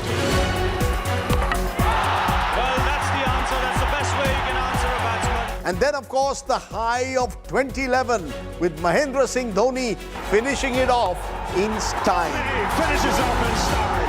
A magnificent strike into the crowd. India lift the World Cup after 28 years. Relive India's journey at the Cricket World Cup from 1983 to the last edition in 2019 with me, Rajdeep Sardesai. And me, Nikhil Nas. World Cup Rewind at these times on India Today.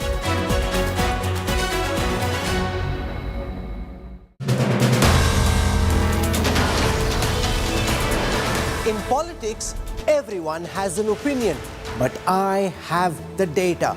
Whose stock is rising? Whose graph is falling? Track India's political stock exchange. Unmatched, unmissable data analytics. The only show on News TV where numbers do the talking. India's most credible poll tracker. The Political Stock Exchange with Rahul Kamal only on India Today. Co-presented by Star Health Insurance, the health insurance specialist. Co-presented by JK Tyre Ranger Series, stay wild at heart. Co-powered by the new Kia Seltos, the badass reborn. Co-powered by Sera, this is your space, play it your way.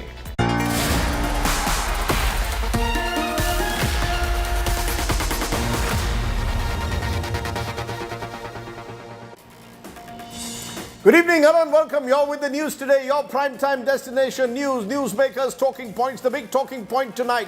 Will the CBI now ensure justice in Manipur? The CBI steps in. Will that be good enough? And what will it take to bridge the Manipur trust deficit? That's what we're going to raise as our continuing focus on that big story. Also, we'll tell you why Jagan Mohan Reddy has decided to back the Modi government next week in Parliament and what that means for Arvind Kejriwal. But first, as always, the 9 headlines at 9 tonight. The CBI filed 6 FIRs on the Manipur violence, 7th FIR on the gang rape horror will be next. 20 opposition MPs to visit Manipur tomorrow.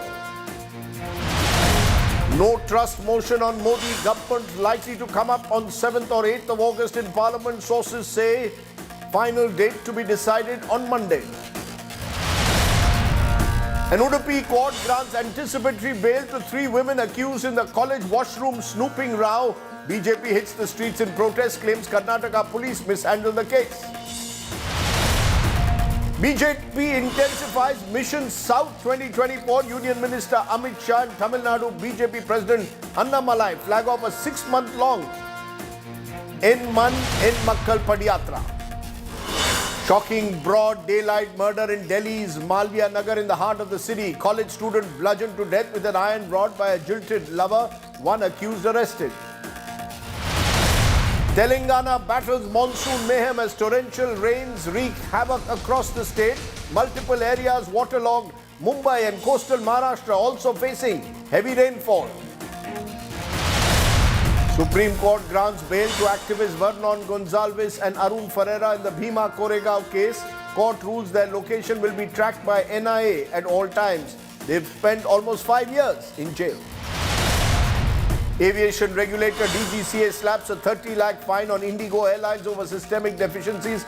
Airline says it will appeal against the penalty. And former US President Donald Trump faces a fresh charge in classified documents probe. Trump now accused of asking staffer to erase CCTV footage from his Florida estate.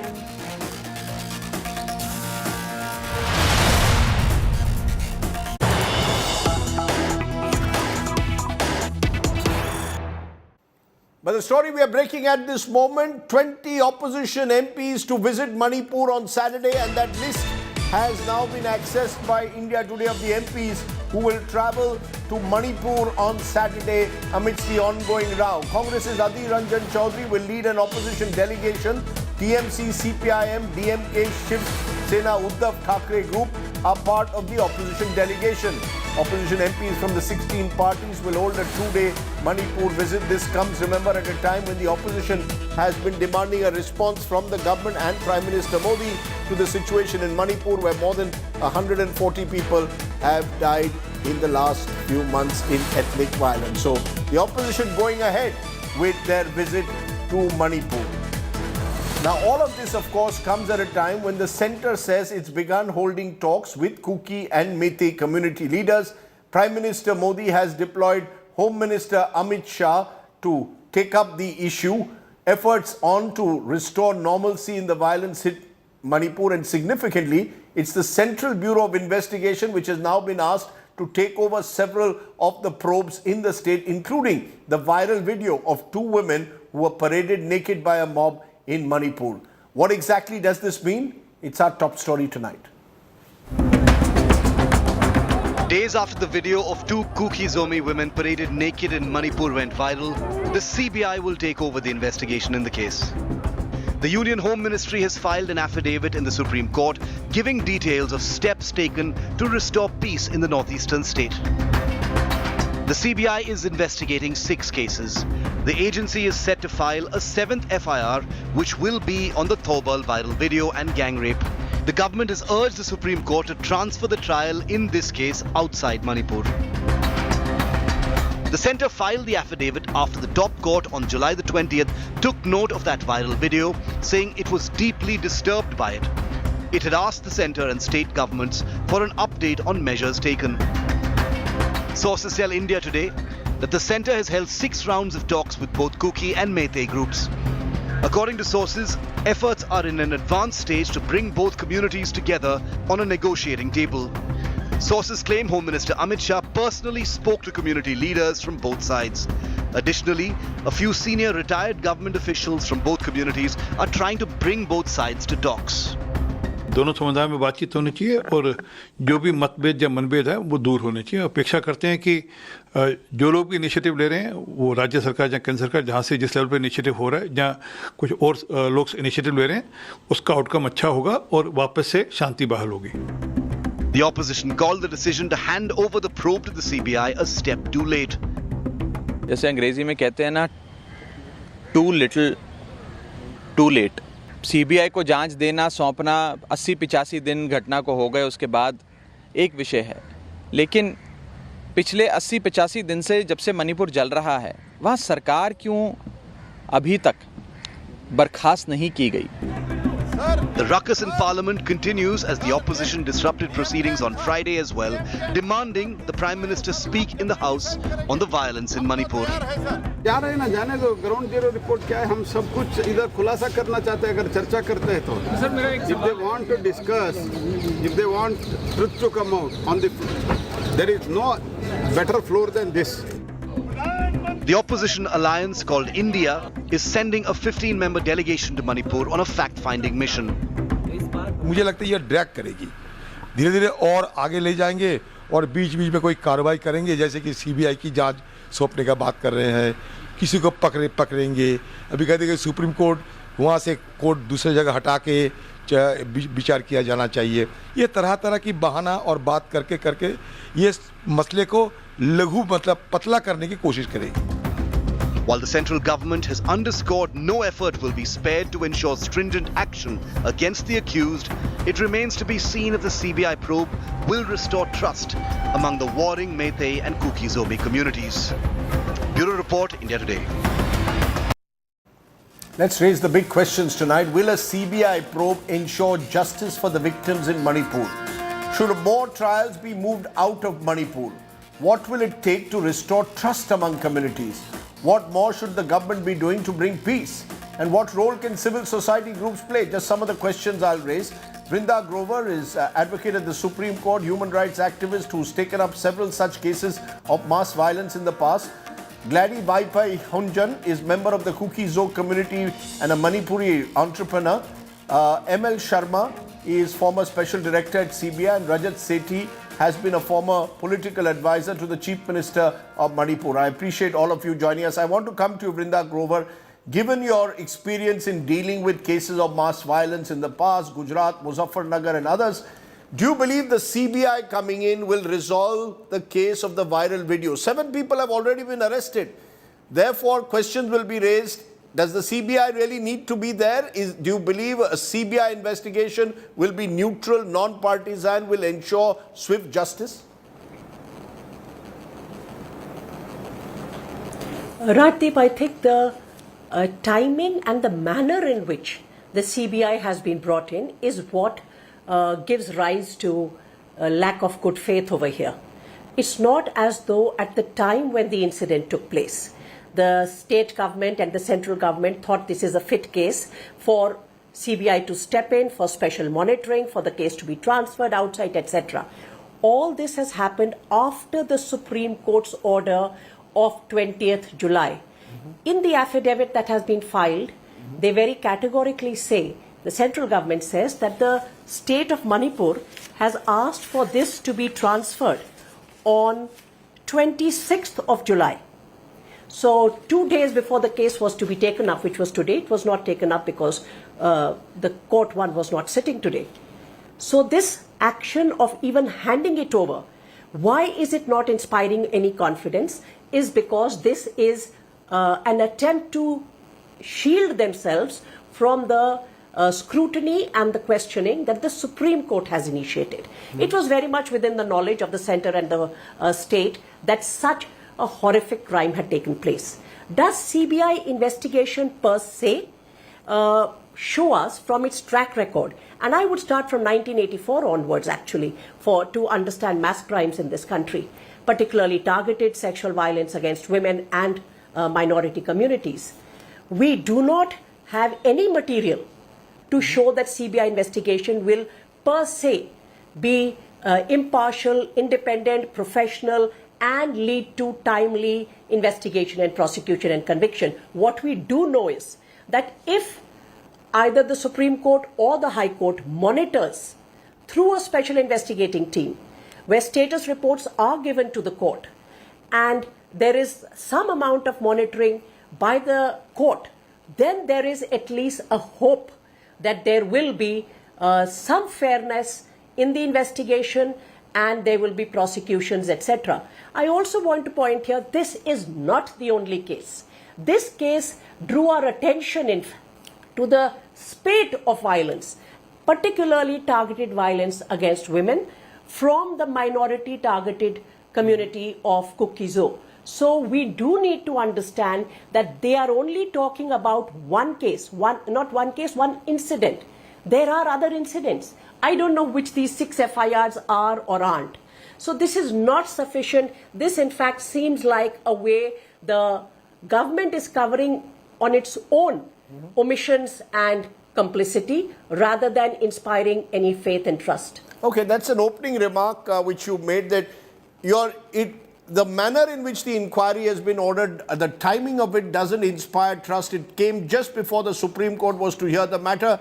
Rajat Sethi, respond to that, because, you know, many of these incidents date back to the first week of May, a few of them latter half of May and June, but most of them 3rd and 4th of May. Now we are towards the end of July. The fear is that even if there was evidence, it may not exist in reality. Should that, Rajat Sethi, worry us, the lack of faith in the way in which this case has been handed over to the CBI almost just before the Supreme Court was to hear the matter?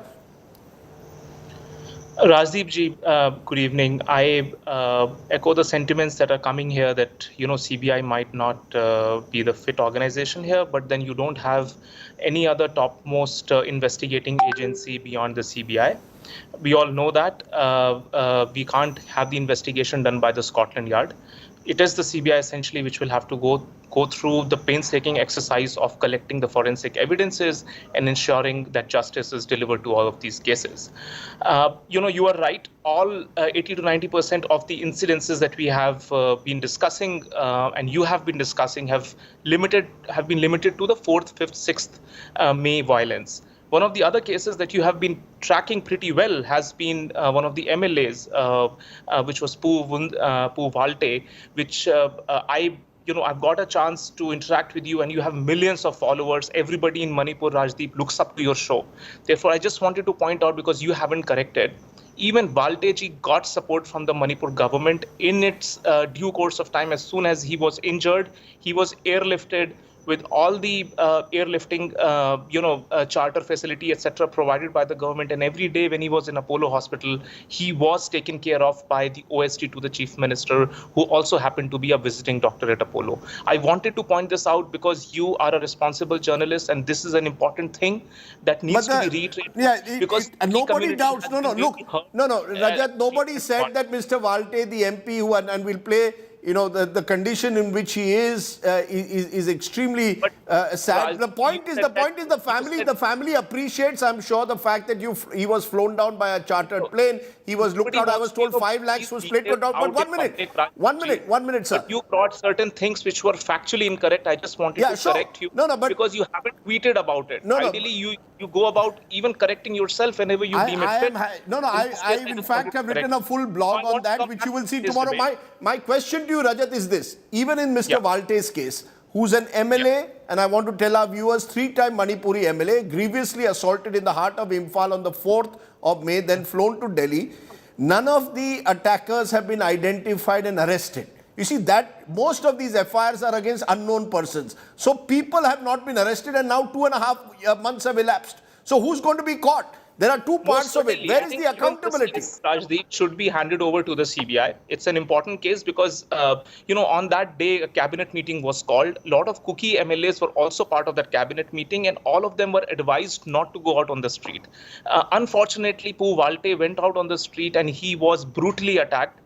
Another thing that was mentioned, that he was given electric shocks. The medical report of RIMS Hospital in Imphal claims that there is no such evidence an electric shock was given. This was a claim by the family. This was the family's claim. But you should have corrected by, looking for more evidences and corroborating your story, which you didn't do. You are a very senior journalist, Rajdeep. I am asking you now, Rajat. You see, Rajat, the family has given their version. You are giving what kind of a message cookie brothers and sisters will get? They will. Has he not been grievously assaulted? Whether it is electric shock or not, he was tortured and grievously assaulted. Yes or no? The key is those responsible for it.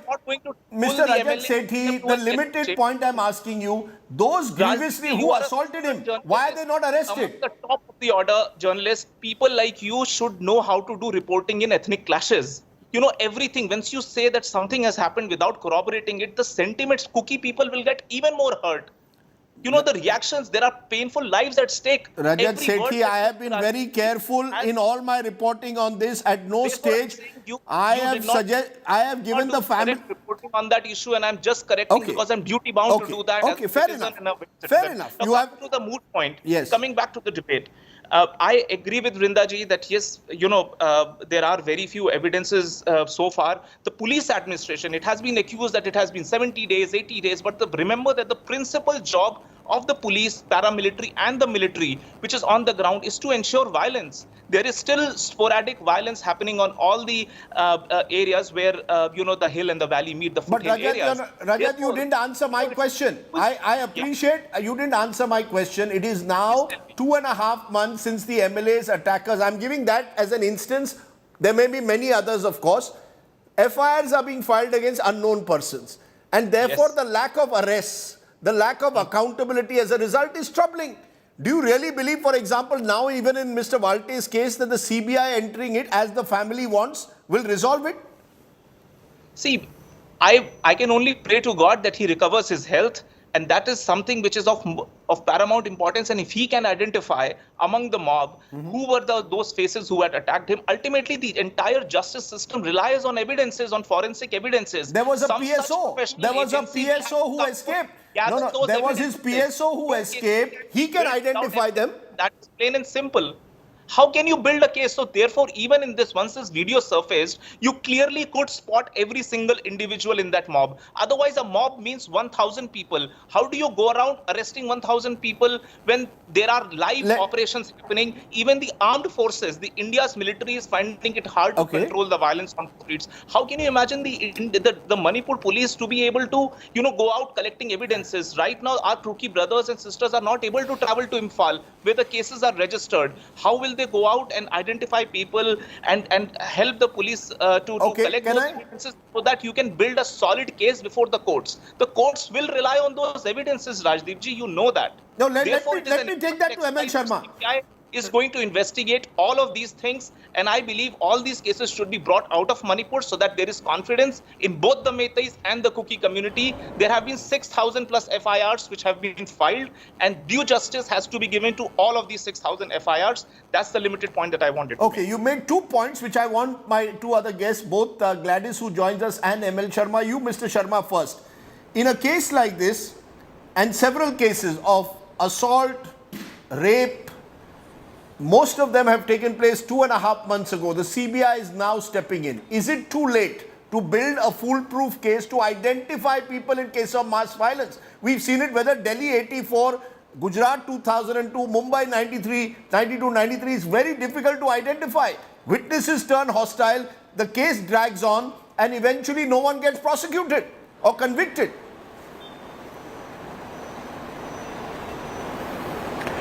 Rajdeep ji, I have the good fortune of serving in Manipur Hills for a year and a half in long back, of course, 1976, 77. And I know the topography of on the hills as well as the valley. Now, as far as your question about disappearance of evidence is concerned, well, this totally can't be ruled out, but please remember, investigation, if it's conducted by CBI, even at this belated stage, and I'm deliberately calling it belated stage, all these cases should have been entrusted to CBI much earlier. It is possible to collect credible evidence, if not against all perpetrators of these heinous crimes, against at least prominent amongst them. So therefore, I don't agree with those who take a very pessimistic view that everything is lost. Also, please remember that forensic evidence is only one part of investigation. Oral evidence is equally important, in fact more important in situations like this. Though my caveat I have already mentioned that everybody may not be identified, but some of them even now can be identified and a firm case can be made out against them. But after saying this, I would also say that these cases should not, and I repeat, should not be tried by the courts in Manipur. The trial should be shifted to a neighboring state. I have been to Silchar many times. In fact, I camped there in my days, earlier days. Silchar is the right place because you see, it's a kind of plain population, Bengalis and all. Tribal element is not there that much, and judges are also from the. So therefore, there will be more objectivity in the trials that are carried out in Silchar, and Silchar is not very far. So you're in saying move the cases. No train link, but now you're saying move the cases out of Manipur, but I want to understand from you, Gladys, as someone who suffered. People close to you have suffered, Gladys. Are you satisfied now that the CBI is taking over some of these contentious cases and there is talk of taking them out of Manipur? Does that give you a sense of confidence, or do you believe it's too late?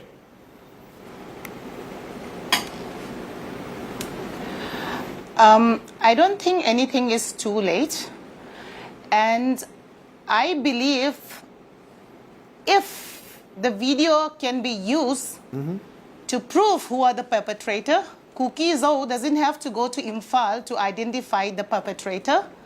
The videos clearly shows who are involved in this violence. And I also believe that if Imphal, Manipur High Court is not accessible for Kuki Zhou, that we all know. Not only the High Court, airport, nothing in the valley is accessible to Kuki Zhou community. We all know that.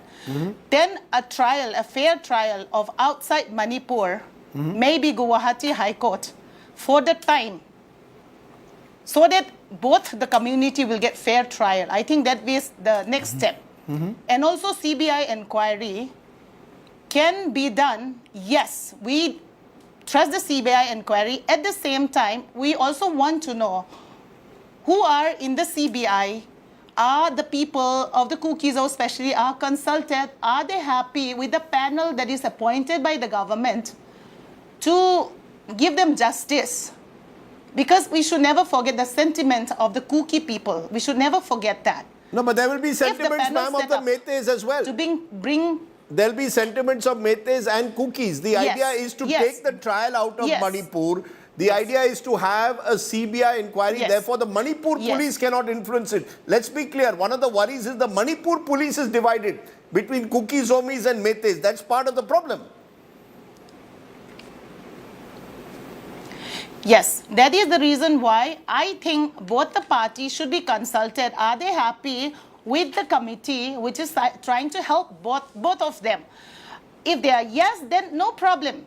And then also keeping the view of what our MLA have gone through. I personally was with him today. The amount of suffering he went through shows that the amount of brutality over him. Some say electric shock was given, some say it was not given. That is not the point. The point is a very strong, healthy MLA now lie in a vegetable state. Why not we wait for his statement? Why not we wish him well? Because nobody can testify about himself than by himself. Why are we depending on other sources? Let's wait for him for good health. A person who is a victim himself is alive today. Let's give him the best medical care. Let's protect his life. It is very sad that a ruling MLA party right now, I feel he's abandoned in a small dingy house where safety is at stake. There is no security provided over there. And in fact, they don't even have enough money to take care. They have spent close to 40 lakhs. And I don't know how much the government is helping. I don't know. But I know their bills are The running Chief Minister's in office, 40 I just want, lakhs. since They I've been don't have a asked, the house. Chief Minister's office told me they gave 5 lakhs for the doctor's fee. For Mr. Valte, they will reimburse all his doctor's fees, what his son has now told me. But yes, he lives in a 2 BHK rented accommodation in Kailash Colony at the moment. That is also a reality that we have to live with. Which I have informed the Chief Minister incidentally yesterday. I told him, please move him into a better accommodation, which the Chief Minister has promised will be done. Yes. But ideally this should have happened much earlier is all I will say again. Yes. You see, a lot of this thing is happening only after the reports are coming out. Much earlier. Yes, much earlier, and also anybody can walk in from the main gate. There was nobody checking who's going to his house, who's coming out. There was nobody checking, and the very sad thing is they just have one air condition, that also a window AC. There is no oxygen where if he needed, there is no nurses looking after him. His wife is looking after, his wife is not a trained nurse. Why are we not giving them, being a BJP MLA, why can't the party give him a Lutean house? I'm sure they have a facility like that. Why do his house have to rent such a shabby house? And we all are worried about his safety. Even safety in terms of emergency. Safety in terms of who is visiting him. Safety in terms of even money. I'm sure reimbursing is very nice word, very kind word. But why not deposit the money into their account so that they started hoping for a better medical care? Physiotherapy is expensive. And why not provide a full-time nurses? Why do his wife has to clean him? Today, I was wanting to pick him up from his bed. Why can't we talk such things rather than pointing out whether he's electric shock or not, whether the medical report from RIMS is correct or not, rather than focusing all those things? Why do we not take care of his physical health so that he himself will stand up and testify what exactly happened to him? Gladys, those are very strong words that I echo. Before I come to you, Vrinda Rajat Sethi, since you raised the electric shock question, you heard what Gladys said. And that is true. Here the MLA who I interviewed earlier this week, the fact is he's living in not him, his family, he can't even speak. He's in a 2 BHK in Kailash Colony. He could be transferred to a VVIP bungalow. The VVIP bungalows, and the fact is no senior minister at the moment from Delhi has gone there. I am accused by BJP media cell of being a scavenger for going there. Ask them to go to Kailash Colony. Correct. It is all factually incorrect. What is factually incorrect? The donor, Mr. Reddy, he himself had visited him. The state president The state president has visited him. The education minister, who's a cabinet minister, has visited him. The OSD, who is the also a visiting doctor, has been with them every single day. Rajdeep ji, you said that this story triggered the response. I am appalled that you bring in the story by putting in facts which you haven't even verified. No, 1 minute. 1 minute. Rajat Sethi, are you telling me that he's not living in a 2 BHK in Kailash Colony? Are you denying that? Are you denying that the entire help is being provided by the family? That the family is doing his own physiotherapy? Manipur Bhavan, Rajdeep, Manipur Bhavan was offered, but it is inconvenient for him too because he requires medical attention at this stage. Manipur Bhavan was unfit. I mean, that was the first thing that was offered to him. There are no bungalows out here who are possibly where Valte could be shifted to, and I think that should be done. But you cannot come out and say, that your report triggered things. People have been helping him. People across communities have been reaching out to him, and there is pain even in the senior most cabinet leaders or the BJP MLAs. Well, I would suggest that some of those... if there is the pain, please tell them to show the pain by going and meeting him once. Please tell them to go and show the pain by going and meeting him once.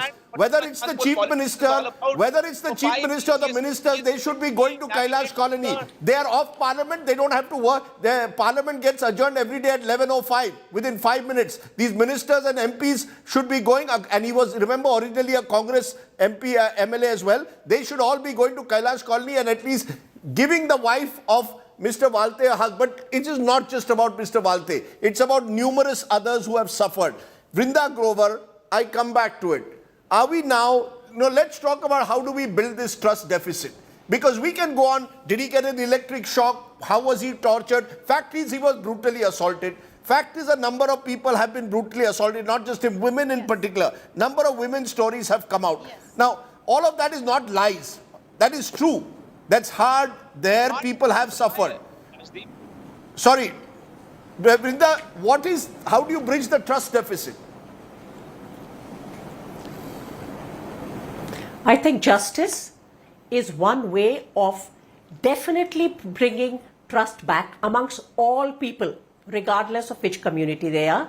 And therefore, the approach to justice, the manner in which justice will be done becomes very important. And I want to just pick on the entire controversy.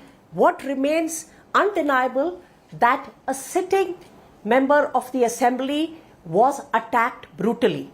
That is the level of impunity that the mob is enjoying in Manipur. I don't want to get into the live tutorial you were just given about how to report, what to report. What is important here is that there is a controversy even after that. And very conveniently it was said, well, it's up to the victims to identify. It's up to them to go. They can't go to Imphal just now. I don't know. And Mr. M.L. Sharma, very, very seasoned investigator is with us, very senior police officer. The victims and witnesses don't travel to the police station. It is the job of the police to go where they are, particularly women. It's part of the code of criminal procedure in this country. We don't need to hire Scotland Yard. Fortunately, because there has been a crisis of institutions for some time, particularly for independent, impartial investigation, the constitutional courts of this country have devised the method of special investigating teams. Let us remember, it is a special investigating team and a particular a transfer of a trial which got Bilkis Bano justice. It's a different matter that the accused are out. The convicts are on remission and released. So therefore, we know how impunity is to be cracked. Impunity will not go away because one case is transferred or one FIR or 6 FIRs are transferred, and definitely trust will not be restored. We know that violence is continuing even today. Mr. Sethi has actually told us that the police is unable and perhaps unwilling to control the law and order. He's saying even the paramilitary is unable to do it. So there is a very severe breakdown which has taken place in the state of Manipur for almost 3 months. Justice will have to be done in a way that is perceived by all, particularly the victims, as Gladys pointed out, to be a pathway that will restore their confidence in the system. Otherwise, we are looking at a very ruptured and divisive society. And that is going to be a problem. And that is exactly where we are today. So There we are will two need to think of how is this impunity is to be ruptured. Just 1 minute. Therefore, to say that, where the trial will be held is a different matter. There, as Mr. M.L. Sharma again has pointed out, there are multiple ways in which the police can find out who was part of the mob. I don't have to go and identify. That is not how investigation is done. That is not on the basis of which charge sheets are filed. Fortunately, the police actually has other methods of doing their work. These are established investigating mechanisms. Gladys, in conclusion, are you hopeful? Are you hopeful that we will see a better tomorrow? Look, justice and empathy, these are two words that I use. Empathy for victims, justice for victims. If they come, do you see cookies and metis coming together? That's really what we need at the moment. If hope is not there, we wouldn't even be holding this debate.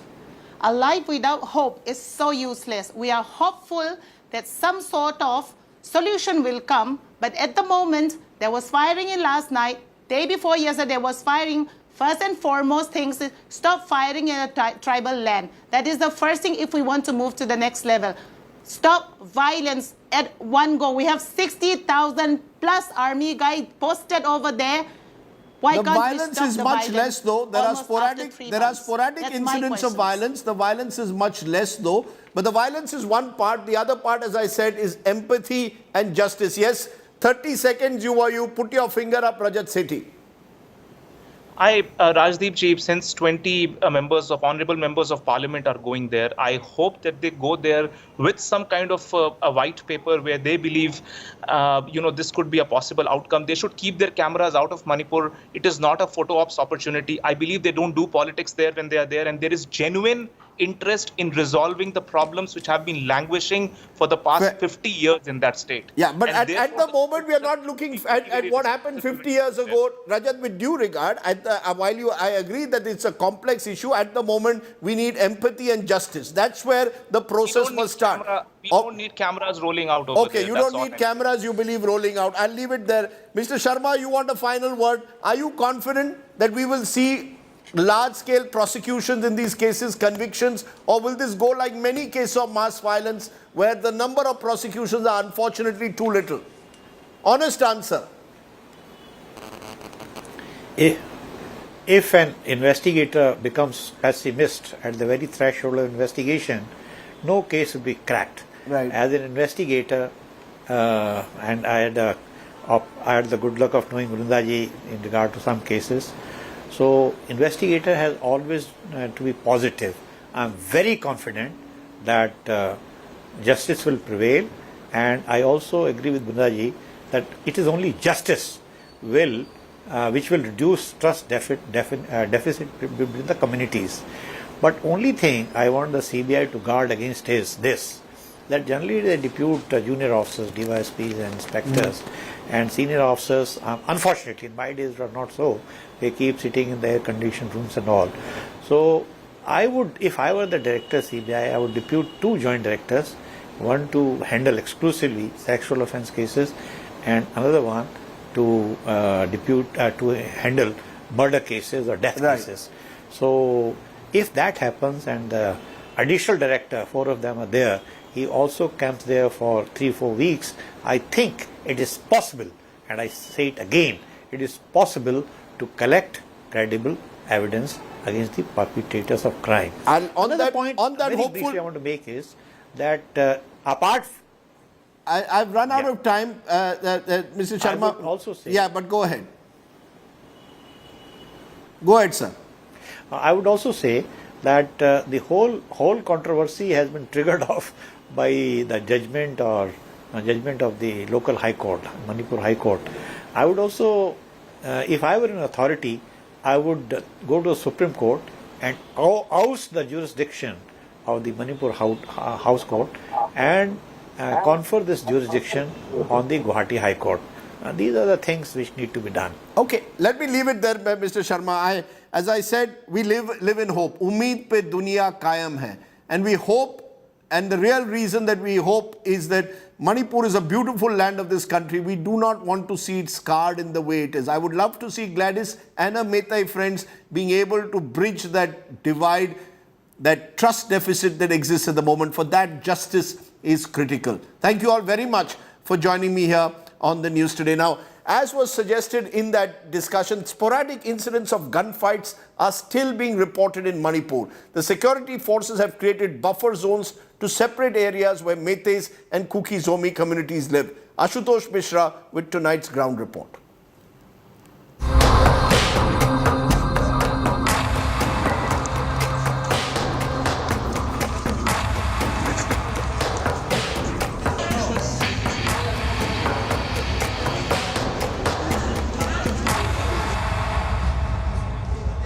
यहाँ पर जैसे ये किस तरह के bombs हैं? ये यहाँ पर जो मिले हैं, ये बॉम्ब्स किस तरह के हैं? This is must be improvised kind of mortar cells. It has been landing here quite a bit.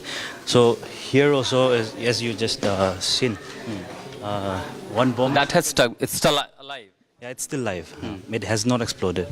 So we have called the bomb squad of Assam Rifle Kumaon Regiment, and they are coming here soon to dispose the bomb. How many bombs were fired toward this side? Bombs, a huge number. Because it's improvised kind of bombs. So. And where was it fired from? From which side? Bombs have been fired from this Haikon side in Churachandpur. Which are the Kuki-dominated areas? Yeah. So.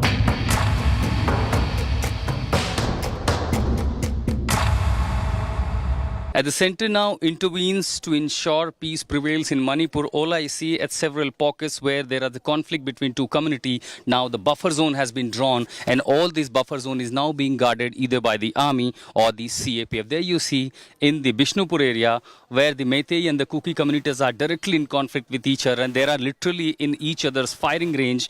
This is how the army has been deployed, with a massive deployment of other CAPF personals, and there is a massive buffer zone has been drawn. So besides few meters there, you have a land which is dominated by the Kuki community, other side is the Meitei. So all you see, since they fall in each other's 180-degree firing range, there have been almost everyday intermittent firing, sometime low intensity, sometime higher intensity. And worst is when the local mortars using the pumping gun, those are fired upon each other. That has also led to death of innocent civilians.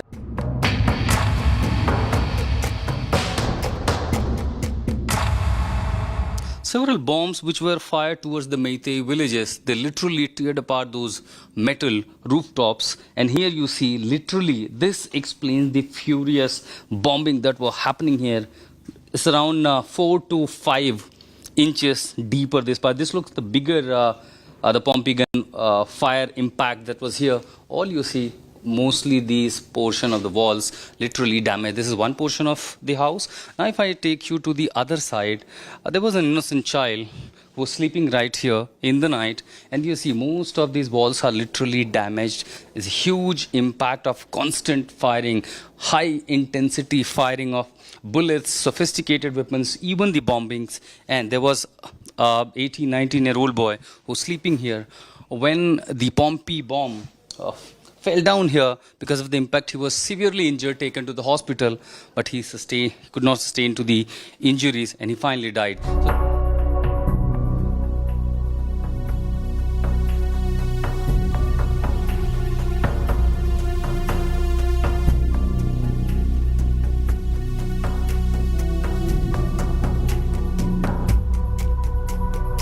To ensure peace in the region, Central is now deploying huge number of army and the armed forces, the CAPF. However, the situation in the conflict area in the state of Manipur has really vulnerable pictures. Number of these shells explains how the violence and the tension continues. There is no end to the intermittent firing, sometime low intensity, sometime highest, and sometime it reaches peak as more than 12 hours in the region. More than the bullets this time. Now even the improvised blast also taking place in the conflict zone. The situation is really vulnerable. The state is in turmoil. At conflict zone in Manipur with Sanjay Kumar, this is Ashutosh Mishra for India Today. Manipur remains on the edge. What also remains on the edge is our parliament. The deadlock persisting over a discussion on Manipur between the government and the opposition parties there Now the no confidence motion against the Modi government likely to be discussed on the 7th and 8th of August. Sources saying Prime Minister will be present during the discussion, will respond to it. But in a big boost to the Modi government, Andhra Pradesh Chief Minister Jagan Mohan Reddy's party, YSRCP, which has a substantial number of MPs in both houses, has decided to back the NDA both during the no confidence vote and the controversial Delhi Services Bill. The party has 22 MPs in the Lok Sabha, 9 in the Rajya Sabha. I spoke earlier to the YSRCP Parliamentary Party leader Vijay Sai Reddy. Listen in. And joining me on that political breaking news that's coming in is the Parliamentary Party leader of the YSRCP, Mr. Vijay Sai Reddy joins me. Appreciate your joining us, Mr. Vijay Sai Reddy. Is it very clear that your party, YSRCP, will now back the Modi government when the opposition moves a no confidence motion, and you will support the Modi government on the Delhi Services Ordinance Bill? You are with the Modi government on both.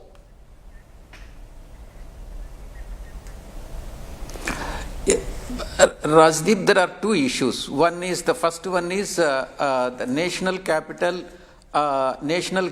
Territory of Delhi Amendment Ordinance 2023. YSRCP feels that there is no violation of federal structure. Ordinance does not violate the federal structure of the constitution because Delhi is not a full-fledged state; it is only quasi-state, and does not have the features of a typical state like any other states in India. Secondly, the presence of the center is very much needed for protecting the national interest. We sincerely feel that Delhi, though it is elected by the people of Delhi, citizens of Delhi or residents of Delhi, it belongs to entire 140 crores of population of India. Right. And every Indian citizen will have an interest in Delhi because it's a national capital. Therefore, the critical infrastructure and security and land issues and other important issues are to be with the center. And the practice of, even we can compare this with that of the practices in other countries also. For example, in Washington, D.C., it is only mayor who takes the local decisions and not it is only the federal government which takes the constitutional decisions. And this article is in tune with the Article 239AA of the Constitution, which gives a special status to Delhi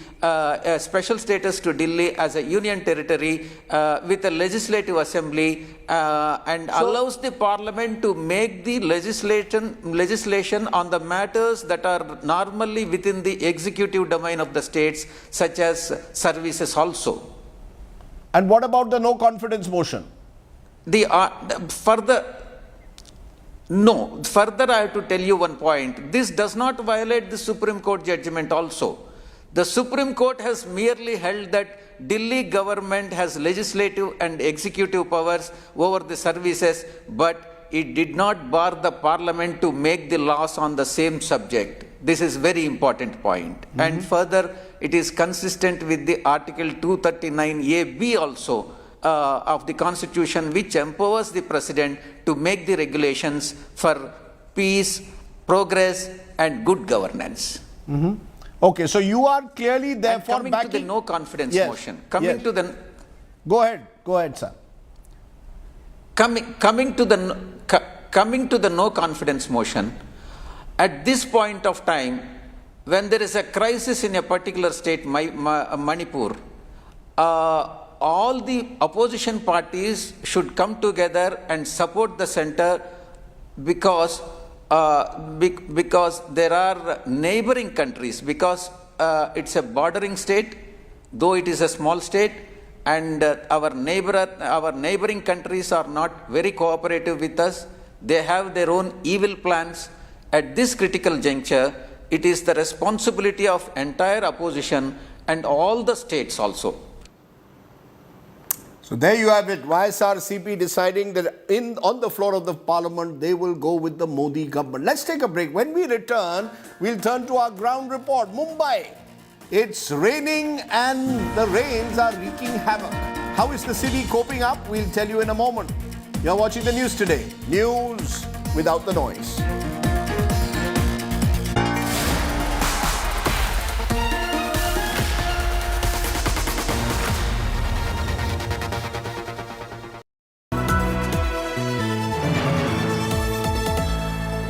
Several villages in Turbang areas were burned in the ethnic clashes, the violence and all. I see only the footprints, everything that burned to these ashes. They blame for everything that is happening here to the Kuki government. We are only defending ourselves. There is a literally line of this area towards the Kuki side where you have a huge number of bunkers.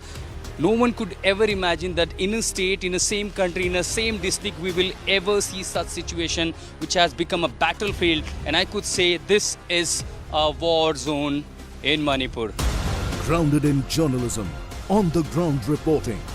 Only on India Today TV.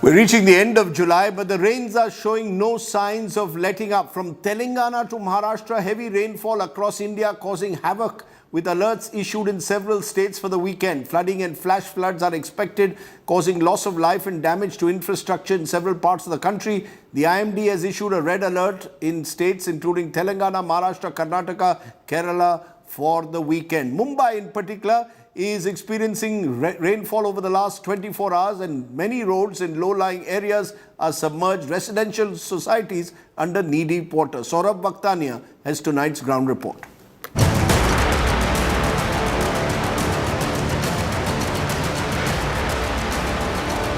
A few hours of rain, and this is what Mumbai turns into.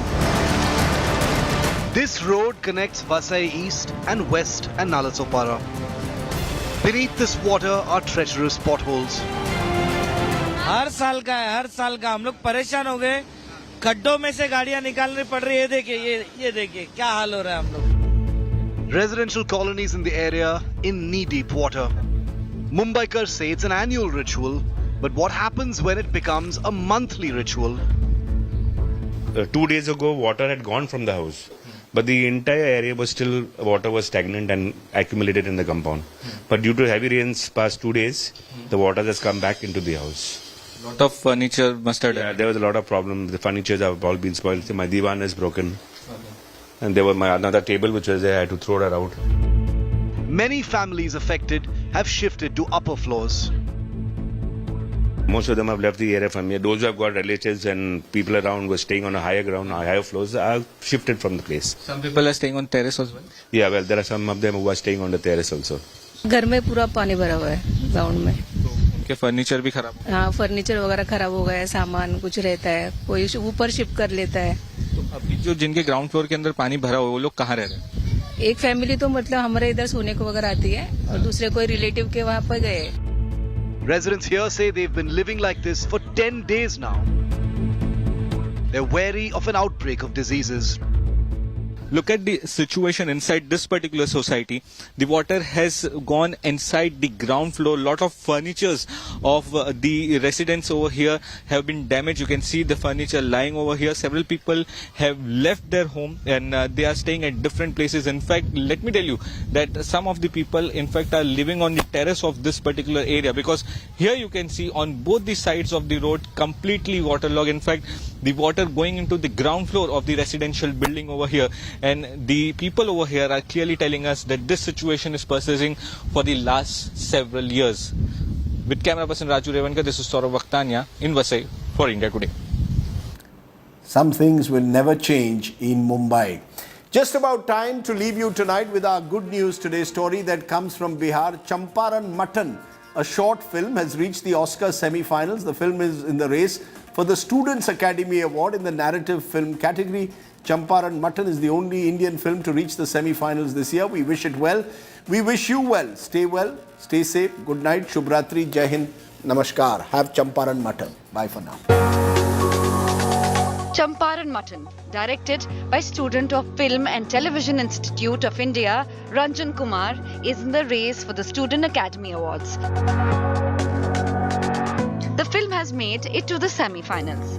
Palak, an actor from Bihar, plays the lead role in the movie.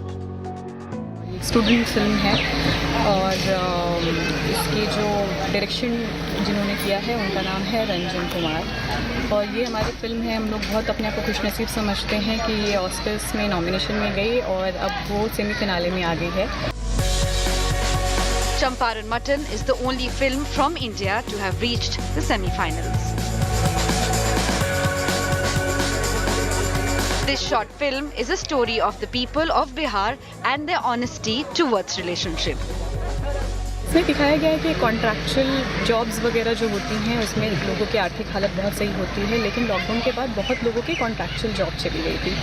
तो उसके बाद एक middle class family अपना जो day to day life की needs होती हैं कैसे उसको स्ट्रगल करता है, उसी बीच एक उसकी वाइफ से उसको इतना प्यार है कि उसकी छोटी छोटी ज़रूरतों को पूरा करने के लिए कैसे स्ट्रगल करता है, तो इसी की समझिए की पूरी कहानी है। Palak's film will compete with 16 other movies from across the world in the Oscars. Bureau Report, India Today.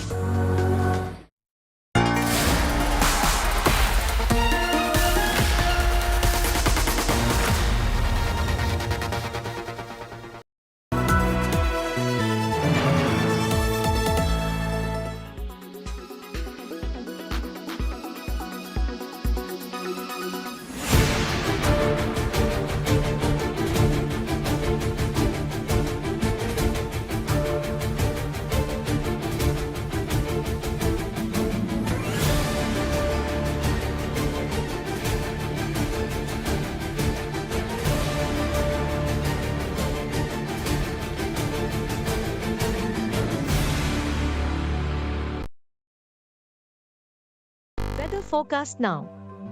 Delhi, maximum 33 and minimum 27 degrees. Mumbai, maximum 27 and minimum 25 degrees. Kolkata, maximum 33 and minimum 26 degrees. Bangalore, maximum 27 and minimum 21 degrees. Chennai, maximum 35 and minimum 27 degrees. Hyderabad, maximum 26 and minimum 22 degrees.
Weather forecast now.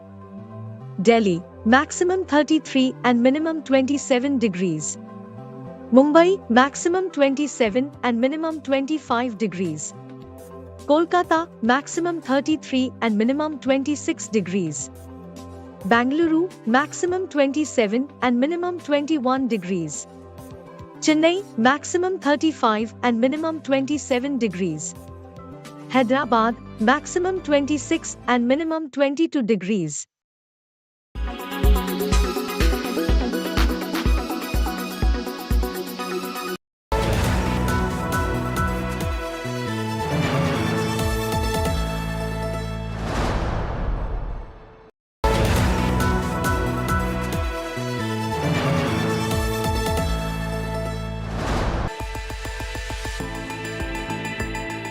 years ago, Mark Zuckerberg and Facebook pivoted from Facebook to Meta. You were drawing out this grand vision of a metaverse, whereas the real revolution seems to have been in artificial intelligence.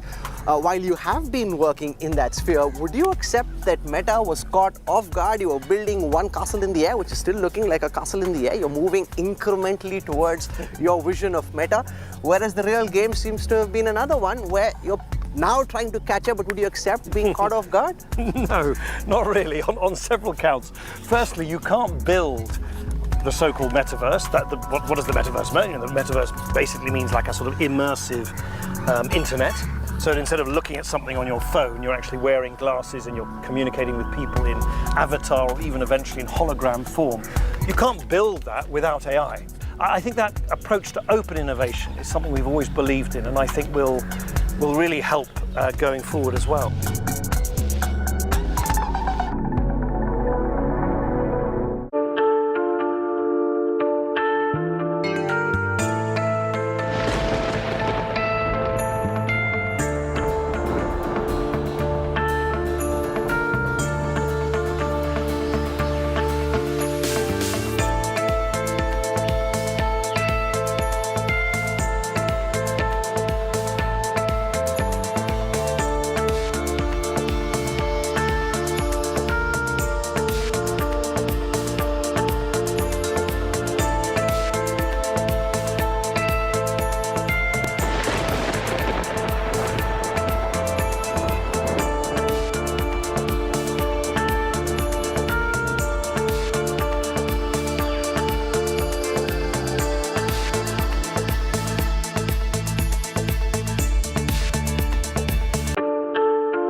Co-powered by the new Kia Seltos, the badass reborn. Extra safe polycab green wire.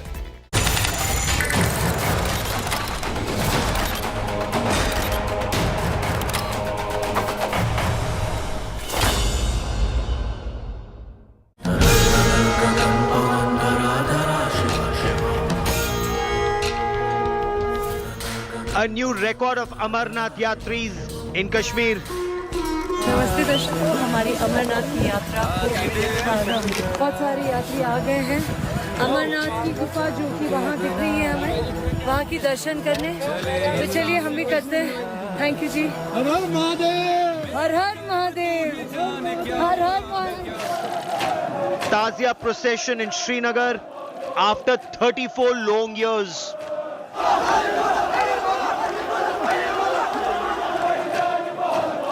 बस आज तो बेहतरीन कदम है इंशाल्लाह ऐसा ही होना चाहिए government को नहीं चाहिए कि इन जुलूसों पर पाबंदी लगाए क्योंकि ये कोई ऐसा जुलूस नहीं है जो किसी के खतरे में हो ये पूरा अमन जुलूस है Will Kashmiri Pandits be able to return home?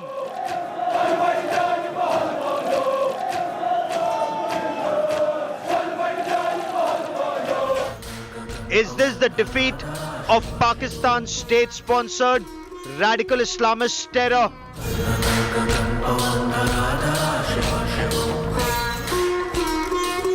Naya Kashmir rising, that's our top focus on India First.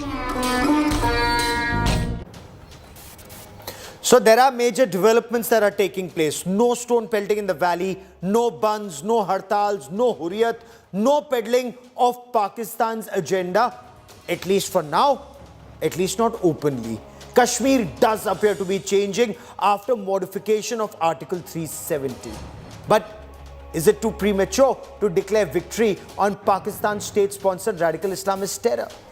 Many argue that sleeper cells remain active and pro-Pakistan elements, so these radical Islamists, they're yet to be completely weeded out. Election process is yet to take place.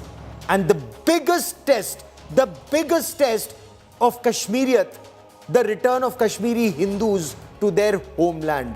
Will we see that happen? Has Kashmir defeated that terror mindset? Will Kashmir return to its Ganga Jamuni Tehzeeb, or is that a one-way stream? We will find out. I'm Gaurav Sawant. As always, let's get started with the headlines on India First.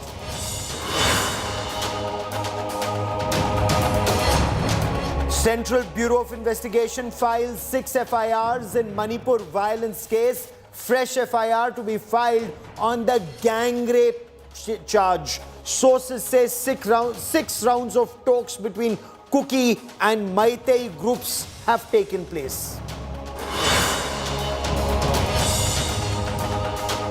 3 accused students granted anticipatory bail in the Udupi College controversy. BJP takes to the streets in protest, demands an impartial probe from the Siddaramaiah government.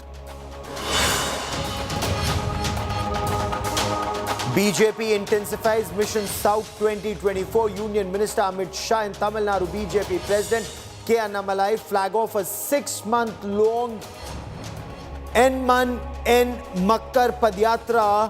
Makkal Padyatra in Tamil Nadu's Rameshwaram.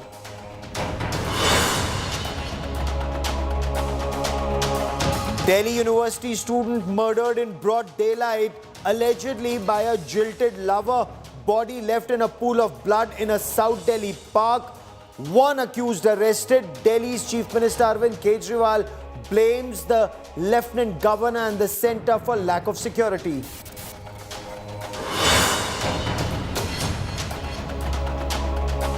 Former US President Donald Trump faces a new charge in the classified documents investigation. Trump now accused of asking a staffer to erase CCTV footage from his Florida estate.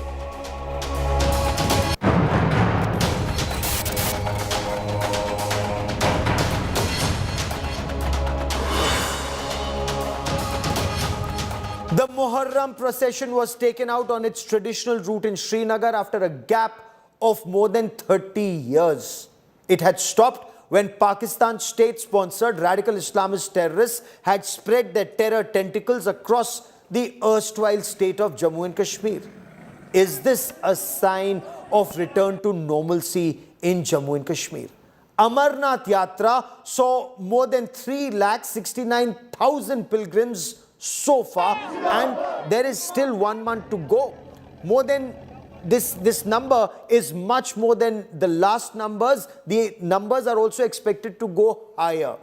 This is a big boost to religious tourism in Kashmir. But these are only signs. The litmus test. Will the litmus test be the return of Kashmiri Hindus to their homeland? Ashraf Wani brings you our top story on India First.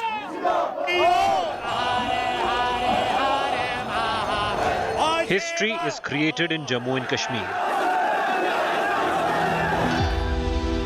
On the 27th day of the Amarnath Yatra, the number of devotees has reached close to 3.69 lakhs and broke previous year's record, which was 3.65 lakh.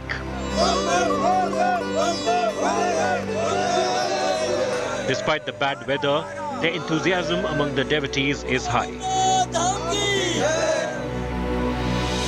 Badminton players Saina Nehwal, Bollywood actress Sara Ali Khan were among the pilgrims who took the yatra. आज मुझे बहुत blessed feel हो रहा है कि मुझे actual में दर्शन हो गए हैं मम्मी के साथ and I would like to thank Amarnath shrine board और ऑब्वियसली जो मिलिट्री वाले इतने सारे हमारी मदद करते हैं वहाँ पे तो बहुत ही अच्छे से हो गए and very very satisfied. The government has pulled out all stops to make the yatra a success. The Border Roads Organization launched Project Beacon and widened the roads, installing strong handrails and railings. Security was tightened after the 2019 Pulwama terrorist attack. Road opening parties are deployed as part of a multi-tier security grid in and around places where pilgrims would gather. The Shrine Board of Amarnath and J&K government has made elaborate arrangements this year for the Amarnath Yatra. That is why not only more than 3 lakh pilgrims have already performed the Amarnath Yatra, but in fact there are hopes that this year the record number of pilgrims will be visiting Holy Amarnath Cave. In another achievement for the government, Muharram was observed in Jammu and Kashmir after decades.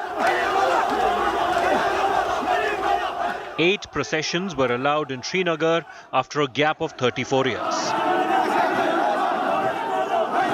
शिया मुसलमान श्रीनगर शहर के लाल चौक से 8 मुहर्रम को जुलूस निकालते थे, जिस पर 1990 से प्रतिबंध लगा हुआ था।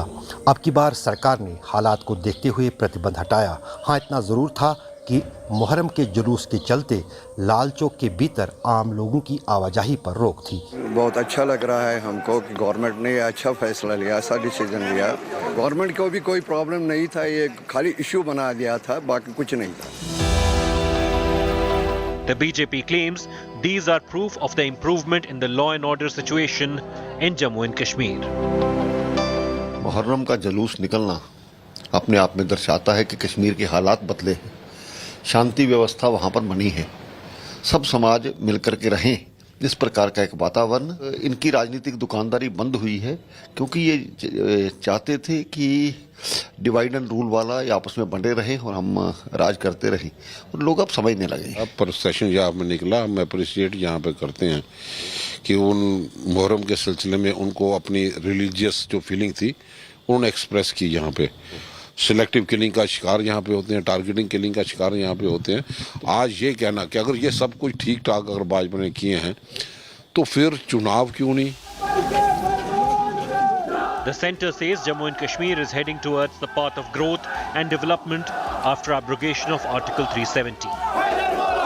Successful Amarnath Yatra and Muharram procession sure are signs of change in the valley. With Ashraf Fani in Kashmir, Bureau Report, India Today. So the signs are there, but is it too premature to declare victory over Pakistan's state-sponsored radical Islamist terror and that mindset? Would these developments have been possible without the modification, or as many argue, the abrogation of Article 370? And equally important, the Balakot bombing, where India imposed massive costs on Pakistan's military jihad complex. But will the real test of Kashmiriyat be the return of Kashmiri Hindus to their homeland?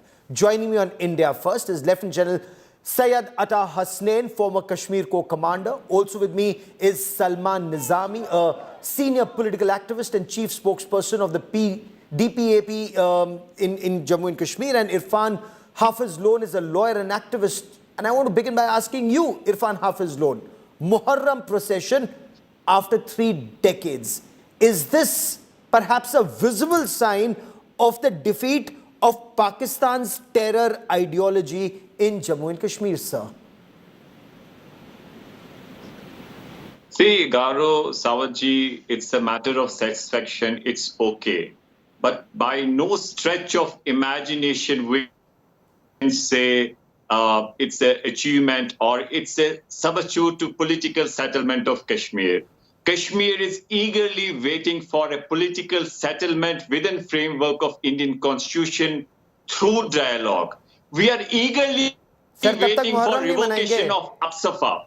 We are eagerly waiting for, please hold for a while. We are eagerly waiting for revocation of Disturbed Area Act. We are eagerly waiting for release of political prisoners. We are eagerly waiting for restoration of democracy. Garo, see, this act of bluffing won't help. This is so not you're saying Muharram procession is an act of bluff. Salman Nizami. This is act of bluffing, okay. Mr. Gaurav Salman Nizami, is this an act of bluff?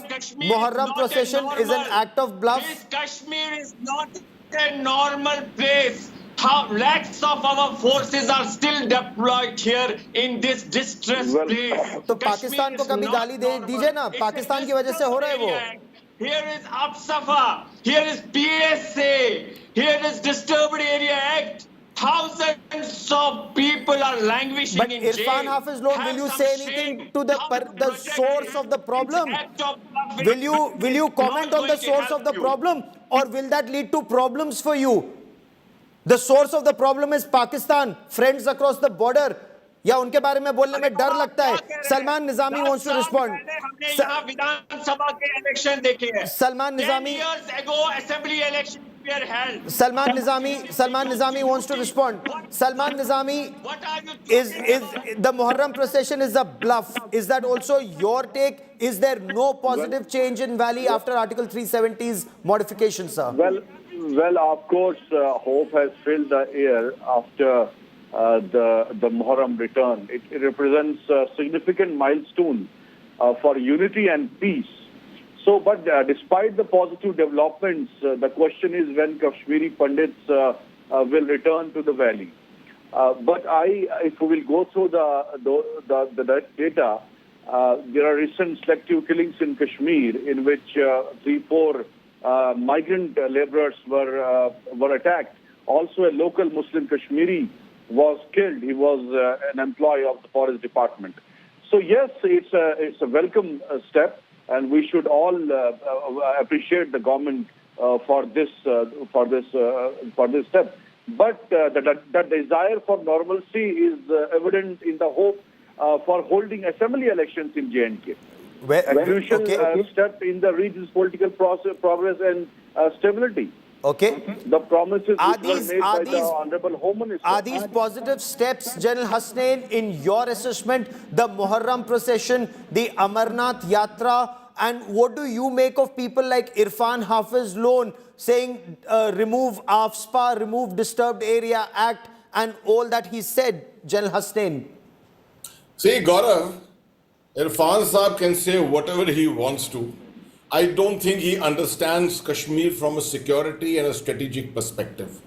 A problem which has been going on here for the better part of the last 34 years, he wants that before everything is stabilized, he wants all the parameters which are responsible for the secure situation today to be removed. Now let me go one by one. Yes. The Muharram procession. Let me tell you, I did this in Patan and in Uri and places like that, but I could never even think of doing this in Srinagar. Srinagar is far too important. We provided security 10, 12 years ago to do this in other areas. But Srinagar was the crux. And we knew that in Srinagar, a procession of this size, or the number of processions of this size, could not go unhindered by terrorists and other activity in the streets. It was only endangering the people and only creating a problem for ourselves. The fact that this has gone about peacefully today is a huge achievement. But I continue to say this is work in progress. Yes. This is work in progress. I am the last one who will certify to tell you that everything is hunky-dory in Jammu and Kashmir. No. This is a hybrid war. मैं इरफान साहब को समझाता हूं कि ये hybrid लड़ाई होती क्या है. ये हाइब्रिड लड़ाई है जनाब, अलग अलग लड़ाई के स्पेक्ट्रम के जो हिस्से होते हैं उनको जोड़ जोड़कर ये लड़ाई लड़ी जाती है. इसको पूरी गवर्नमेंट लड़ती है. हर एक छोटा जेस्चर जो होता है पूरा देश मिलकर लड़ता है, क्योंकि पूरी जो दुश्मन देश है वो भी हमारे ही देश के लोगों को लेकर ये लड़ रहे हैं, हमारे ही खिलाफ, भारत के खिलाफ भारतीयों का ये इस्तेमाल कर रहा है, और हमारे देश के कई लोग उनके साथ शामिल भी हो जाते हैं. General Hasnain, you must have witnessed it first hand, sir. Absolutely. So many overground workers unnecessarily, being motivated from the other side by the kind of social media messaging, the kind of psychological warfare going on at all times. Magar, I think after 2019, it has taken us time. The COVID problem came in the middle, for which we had a gap of almost 2 years. But the work has gone on steadily. And the fact that the Amarnath Yatra, I was in Kashmir 10 days or 12 days ago, and I went there to review the security aspects from a disaster point of view. You can imagine the amount of attention the government of India is paying to ensure safety and security, both things. It's for this reason that you've had 350,000 or more pilgrims Yatris being able to go up to the holy cave. Then besides that, this million-dollar question which you've asked about Kashmiri Pandits, I still, in my opinion, it may be a little premature yet. In fact, I'll come to that point in just a bit. I want to delve on it and stay on it for some time. But Irfan Hafiz Loan, these pro-Pakistan voices, at least they've been silenced. Or is this silence tactical? Such elements will crawl out of the woodwork depending on what happens in 2024 elections. You want to remove AFSPA today. Sir, why don't you tell Pakistan to stop sending terrorists today?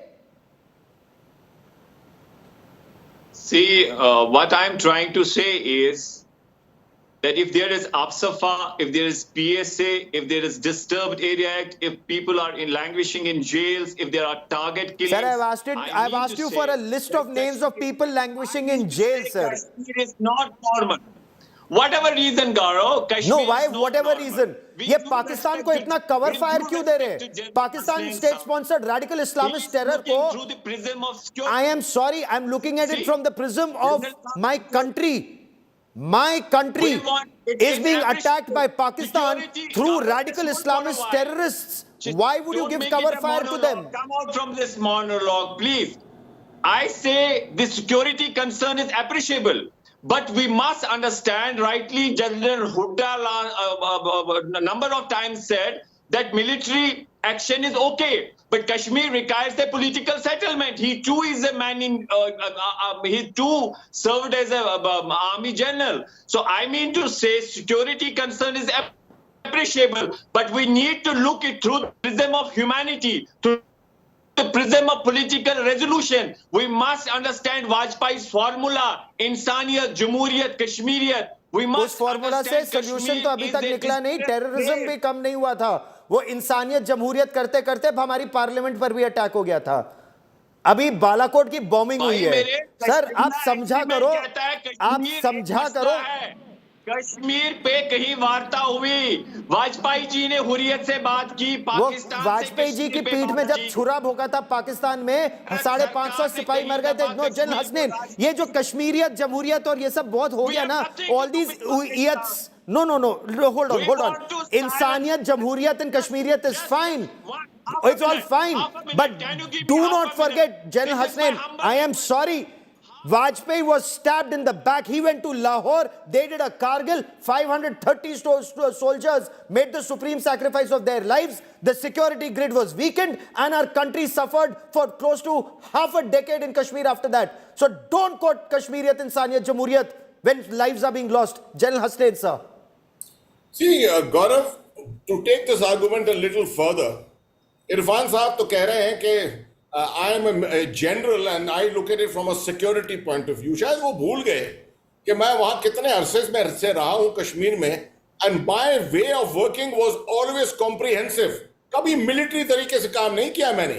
And the army as such understands the overall environment. Yes. हम कभी भी इसको security point of view से नहीं देखते हैं. मगर आज आपको शायद मालूम नहीं हो, आपको शायद नहीं मालूम हो कि अभी भी वहाँ पर networks कायम हैं, फाइनेंशियल के नेटवर्क्स कायम हैं, अभी भी ड्रग्स वहां पर आ रहे हैं और इन्फिल्ट्रेशन तो अभी भी हो रहा है। 15 इन्फिल्ट्रेटर्स तो अभी हाल ही में पिछले 2 महीने के अंदर आए हैं यहाँ पर, जो मारे भी गए हैं वहां। उन पर नहीं बोलेंगे इरफान लोन, बिल्कुल नहीं बोलेंगे उन पर, ठीक है। और उसके बाद जो माइनॉरिटीज के खिलाफ टारगेटिंग हुई है, जो साउथ ऑफ पंजाब में जो रजौरी के इलाके में टेररिस्ट एक्टिविटी हुई है, इसकी भी बात करिए ना कभी, और तब कहिए कि नॉर्मल हुई है वहां। I want to bring in Salman Nizami into this conversation. Salman Nizami, this change that you see, is this permanent or is this tactical just to see who wins in 2024? Depending on who wins in 2024, this pro-Pakistan lobby, talk to Pakistan lobby, it could get activated once again in 2024.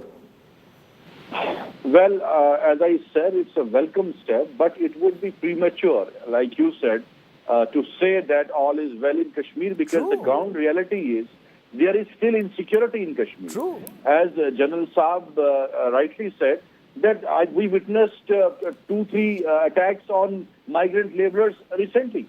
Pakistan is still active. They are trying their best to send terrorists, to disturb the atmosphere.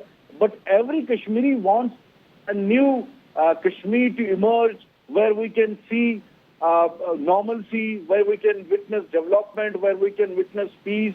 Nobody wants stone pelting to be, in future to be happen.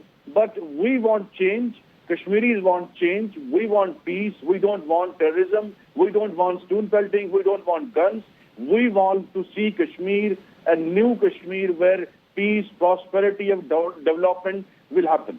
General Hussain, it's a very positive thought development. It's also very positive to see that no stone pelting is taking place. There are no hartal calls coming from the Hurriyat. Schools aren't being shut. And, you know, wasn't this a part of a strategy? Burn down schools so that and give these hartal calls so that students are available for stone pelting, and then those radicalized elements, give them guns, turn them into terrorists of future.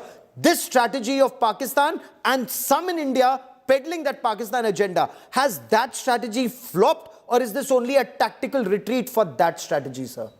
See, Gaurav, there is no doubt that the security forces, the intelligence agencies put together have done a marvelous job in neutralizing many of these networks which were functioning in stone throwing through finances, through drugs. And the age of the stone throwers, some of the leaders, was as low as 11 years and 12 years. Imagine. You and I are fully aware of that. Now, that situation is no longer persistent today. And so that is a huge achievement on the part of the government and the various agencies. But there is no permanence about it. Because right at the beginning of the program, you mentioned it yourself, that this is not, there is no end to the aspect of radicalization within Jammu and Kashmir. And it is through the source of radicalization that these elements keep emerging. Friday prayers and things like that, Friday sermons, these are the places from where these sentiments arise and bring back all these elements among the stone throwers, etc., to carry out anti-national acts. Until there's a permanent end to this radicalization, I don't foresee a complete normalization in Kashmir.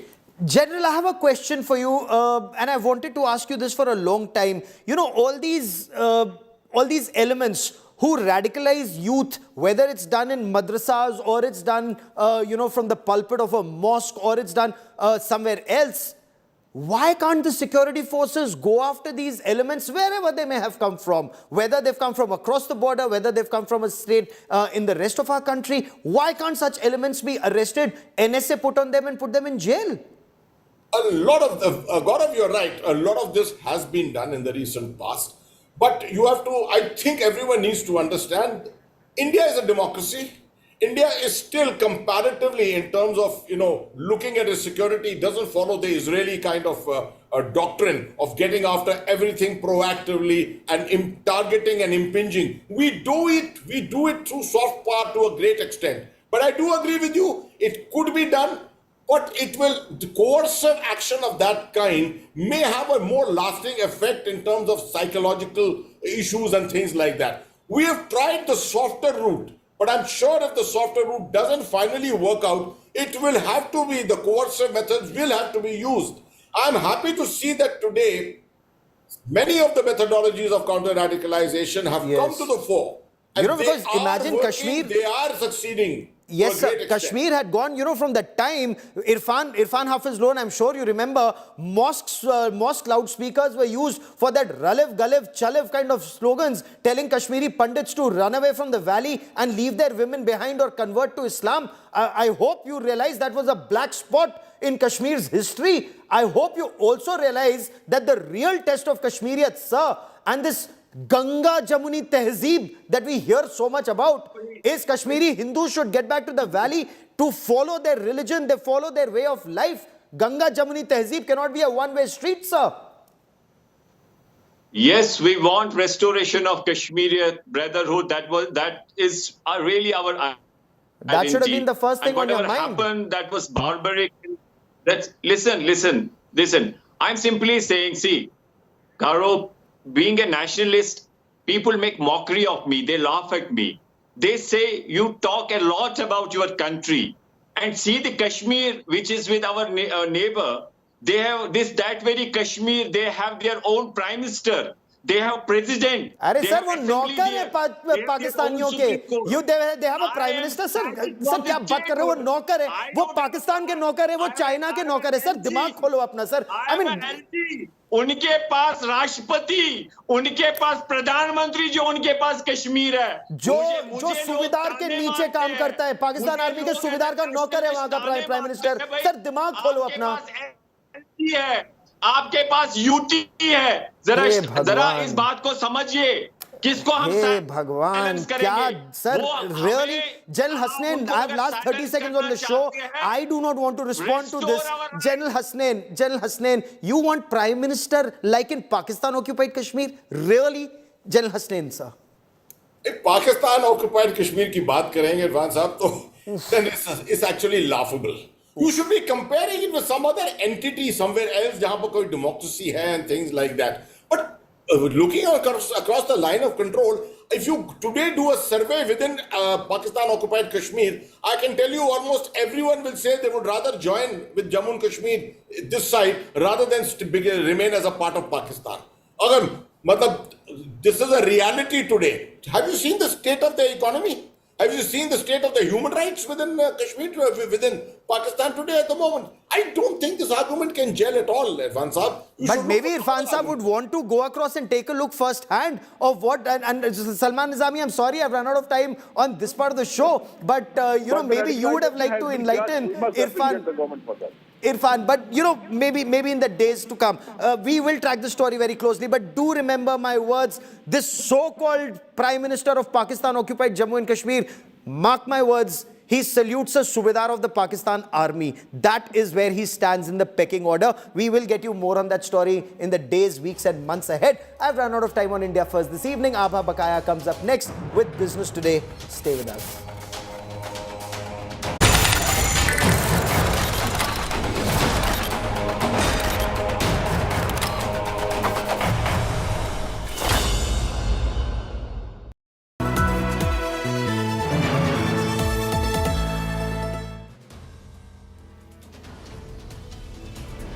In politics, everyone has an opinion, but I have the data. Whose stock is rising? Whose graph is falling? Track India's political stock exchange. Unmatched, unmissable data analytics. The only show on News TV when numbers do the talking. India's most credible poll tracker. The Political Stock Exchange with Rahul Kanwal only on India Today.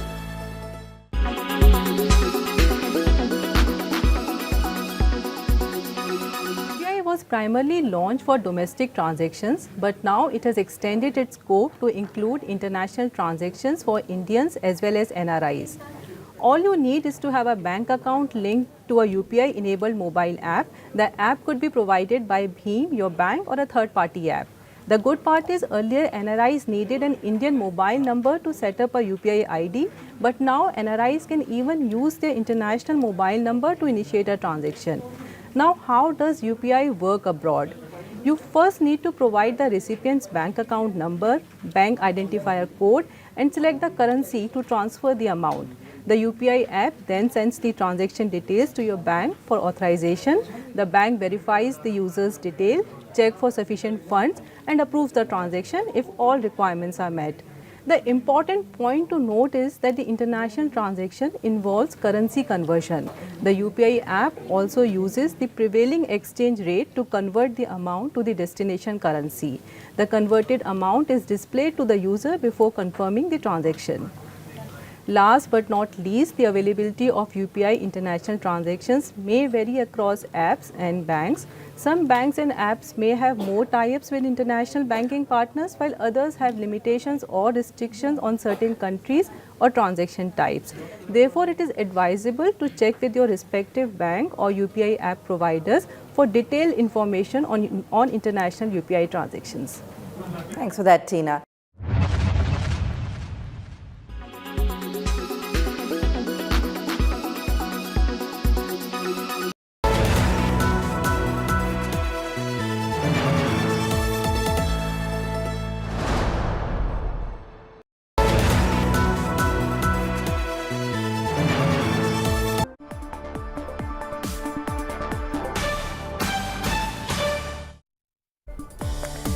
Here with us here on Business Today, I'm Abha Bakaya. Here are the day's top stories.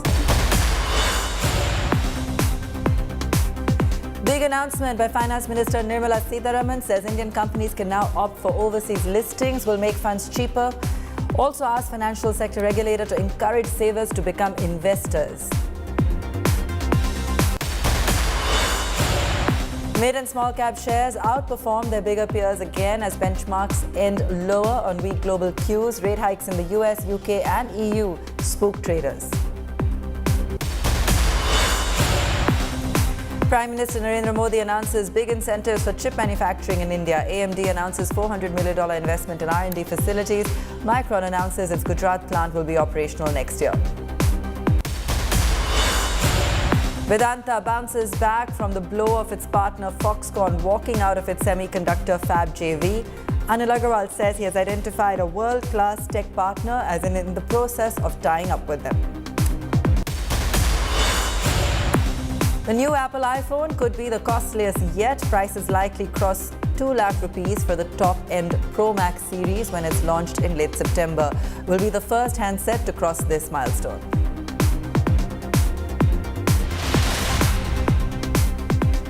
Finance Minister Nirmala Sitharaman announced this morning that Indian companies can now go in for direct listing on foreign exchanges as well as on the International Financial Services Centre Bourse in Gandhinagar. The nod, which came after 3 years of announcement as part of the COVID relief package, will enable domestic companies to access foreign funds by listing their shares on various exchanges overseas.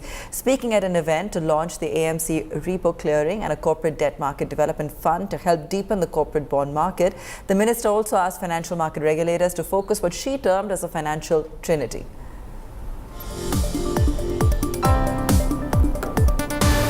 Now, I am pleased to announce that the government has taken a decision to enable direct listing of listed and unlisted companies on the IFSC exchanges.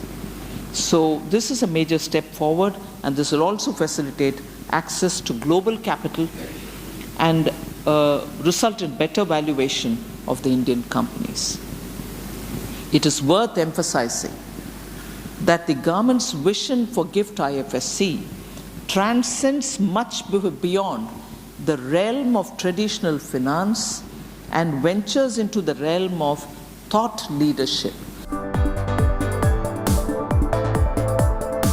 At this stage of economic development, the main focus of our financial sector regulation,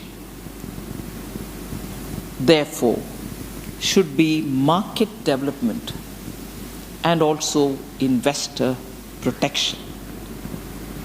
Our market should be enabled for ease of raising capital as much as the investors should be given the necessary protection, both simultaneously.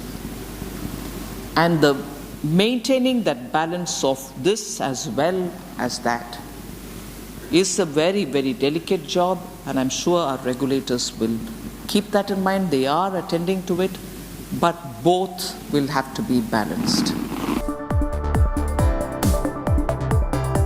For all of us here, very important before us, the creation of a conducive environment for starting and running businesses, the maintenance of market integrity, and the sustenance of market stability.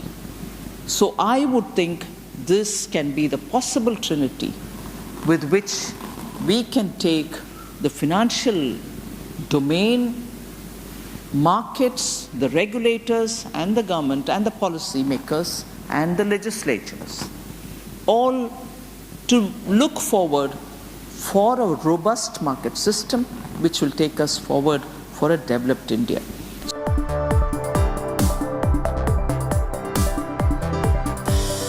Number of the stock market investors, especially the retail, reflects the strength of the economy as an increasing quantum of household savings makes its way to this liquid, transparent, formal and also well-regulated segment of investing. 10 years ago, our country's market capitalization stood at 74 lakh crores only. It has almost doubled every 5 years since then and reaching 300 lakh crores today. It is now ranked among the fifth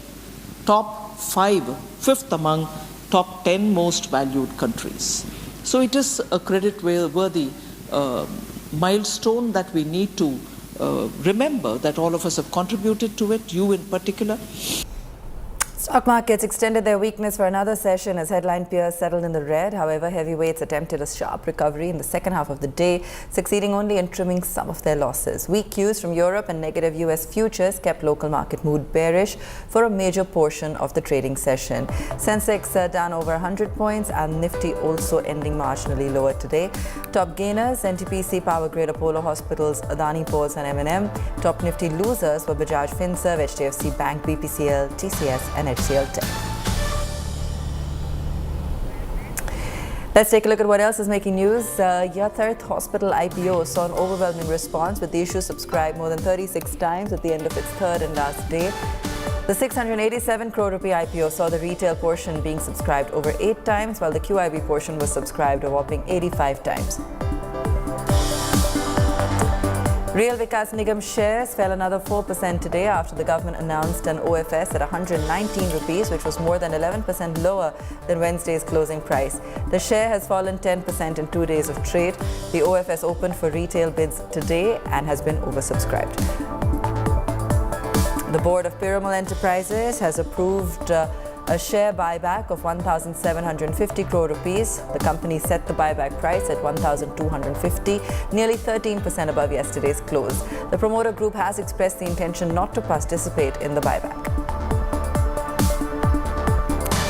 With benchmarks ending the last week of the month in the red, traders are hoping markets will revive over the next couple of weeks, leading to a question on whether the Nifty will hit 20,000 before Independence Day.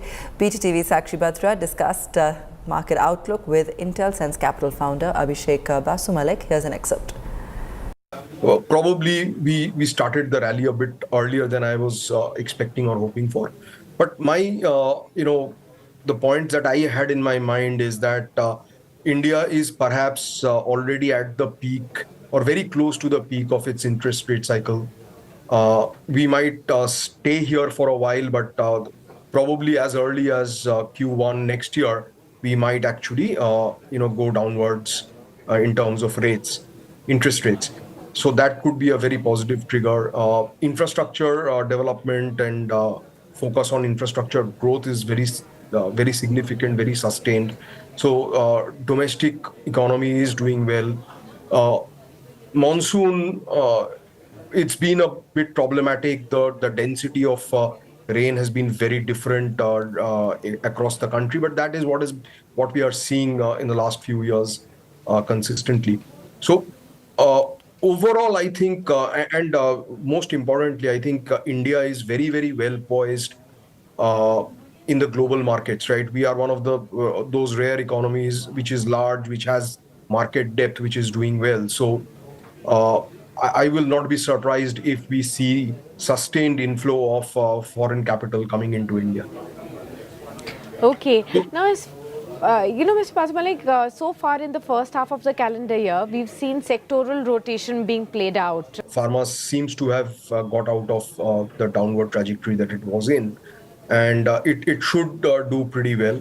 The other couple of sectors which are not being talked about at all right now, which I'm looking at some value emerging in those spaces, is insurance and the AMC kind of business. So the financial side, except the banks and the NBFCs.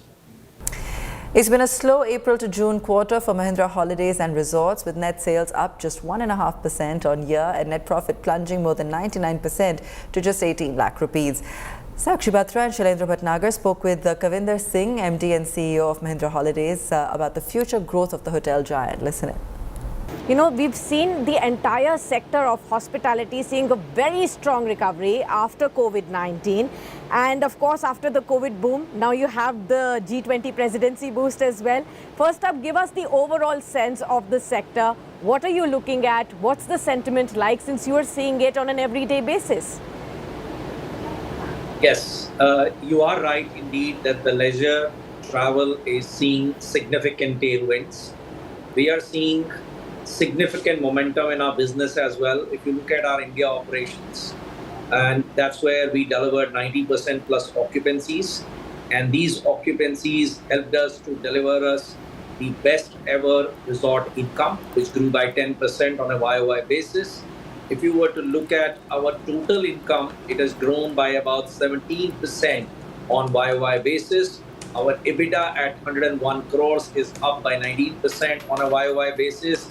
And so is our PBT, which is also up by 19% on YOY basis. If you look at member additions, which is a critical indicator for our performance, our member additions were robust and they grew by about 23%, which means people are buying more memberships, which means there is a desire to travel to our 100 plus resorts. We crossed the 100 resort mark as well, and we have now 5,000 rooms now. Our declared aim is to take this to 10,000 rooms in about 6 to 7 years. As we speak, there is an 800 crore capex is already on play. There are various resorts which are getting expanded, new resorts being, the ground being broken. So we remain extremely optimistic about the next 7 to 8 years onward.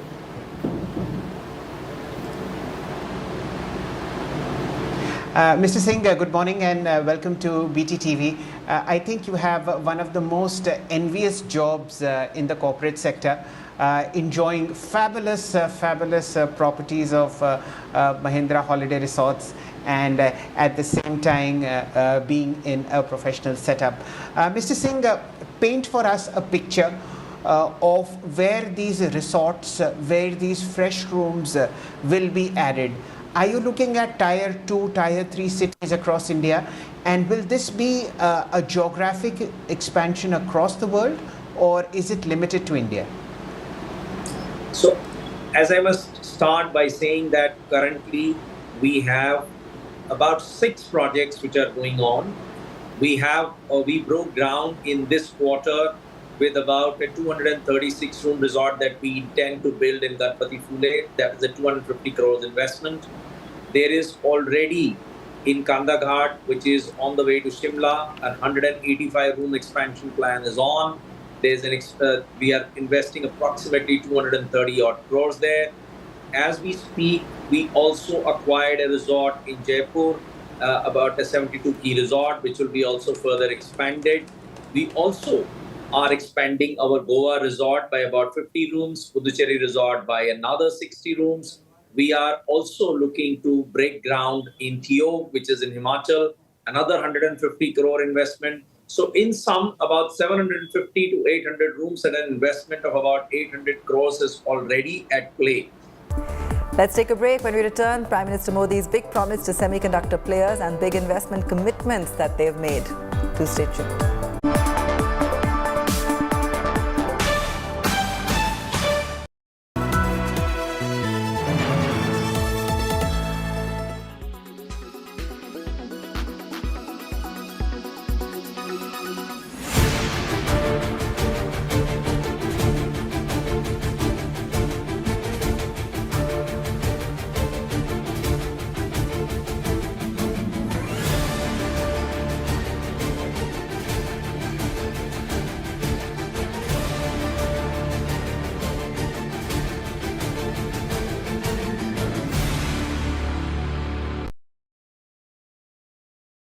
Quality today.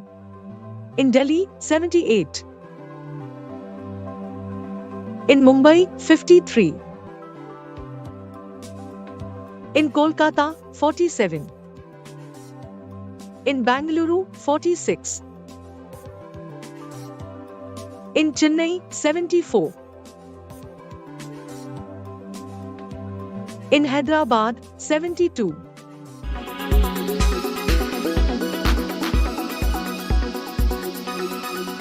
Make your media plan smarter with India Today Live TV on your connected devices. Amplify your brand with 100 million smart internet viewers. To advertise, mail us at sales@aajtak.com.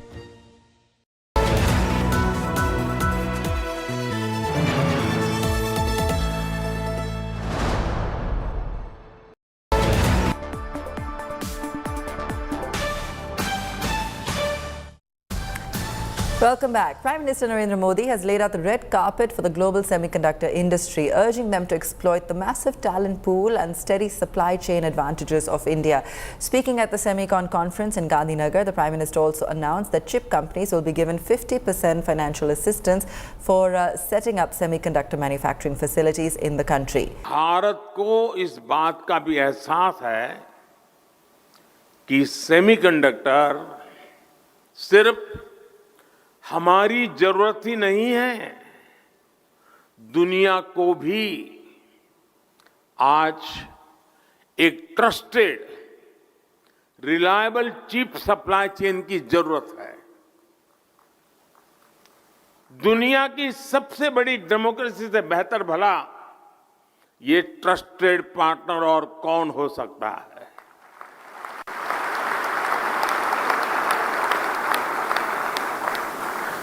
मुझे खुशी है कि भारत पर दुनिया का भरोसा लगातार बढ़ रहा है। और ये भरोसा क्यों है? आज भारत पर निवेशकों को भरोसा है क्योंकि यहां stable, responsible and reform oriented government है। Meanwhile, some big promises have been made at Semicon India 2023, with Vedanta and Foxconn sharing stage for the first time since their corporate divorce earlier this month.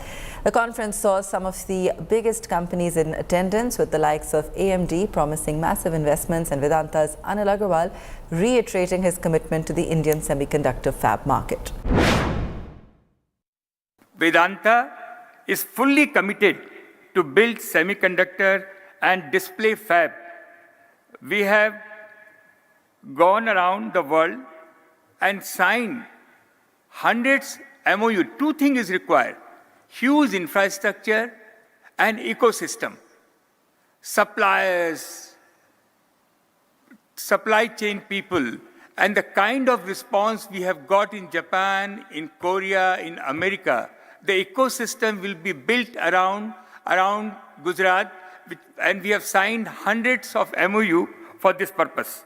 For semiconductor, we have identified world-class partner. We have already identified the world-class partner for technology and are in the process of tying up with them. When this thing started, we have been asked, we look all over India, where can be the location? And the international experts has gone to all the states. And finally, they have come back and said Gujarat is the right place for creating Silicon Valley of India. Where there is a will, there is a way. I can feel the determination of the Indian government. I'm very optimistic of where it will be headed. Prime Minister Modi once mentioned to me that IT stands for India and Taiwan.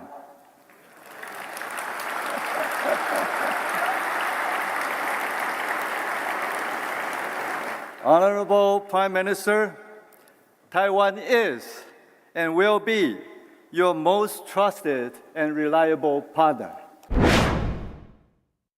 On behalf of Micron's global team, I'm proud to be here today to represent Micron's commitment to build a semiconductor assembly and test facility for memory right here in Gujarat.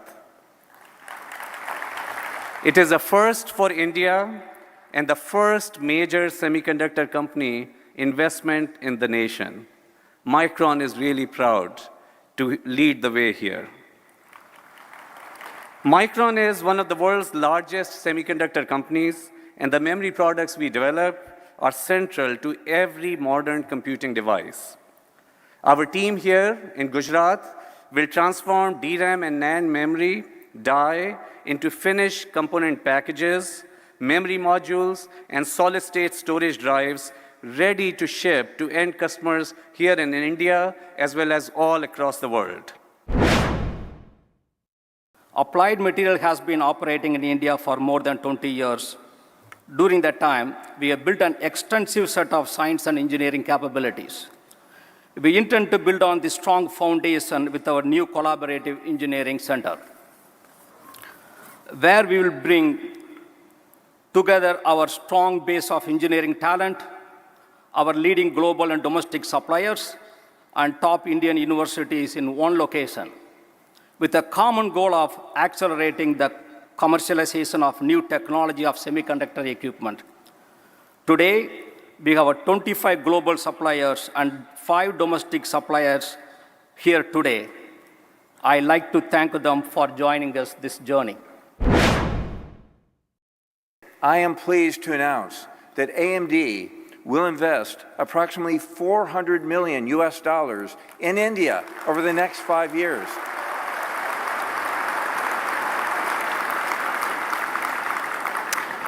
The planned investment will include a new AMD campus in Bangalore, which will serve as AMD's largest R&D facility in the world.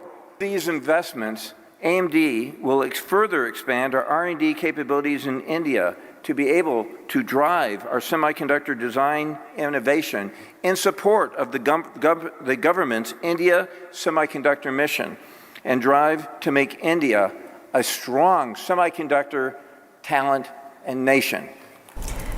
The Apple iPhone 15 could be the first regular mobile handset to cross the 2 lakh rupee price mark in the country. The handset is expected to be launched in September end, and according to a Barclays report, the Pro models could be $100 costlier than their predecessors. The top-end Pro Max models are likely to get a $200 price hike. This will propel the prices of the models across the 2 lakh rupee mark in India. Business Today's Danny Cyril de Cruz joining us on this. Danny, will Apple increase the prices of the next-gen iPhone? Apple iPhone 15 series will most likely launch in the month of September, but buyers may be in for a shock. The prices may go up substantially, especially for the Pro models. Barclays analyst Tim Long says iPhone 15 Pro will be $100 more expensive compared to the iPhone 14 Pro, and the Pro Max model will be a full $200 more expensive. He says the starting price of the normal Pro model will be around $1,100, whereas the Pro Max model will start at almost $1,300. So in India, Danny, will the iPhone finally breach the 2 lakh rupee price point?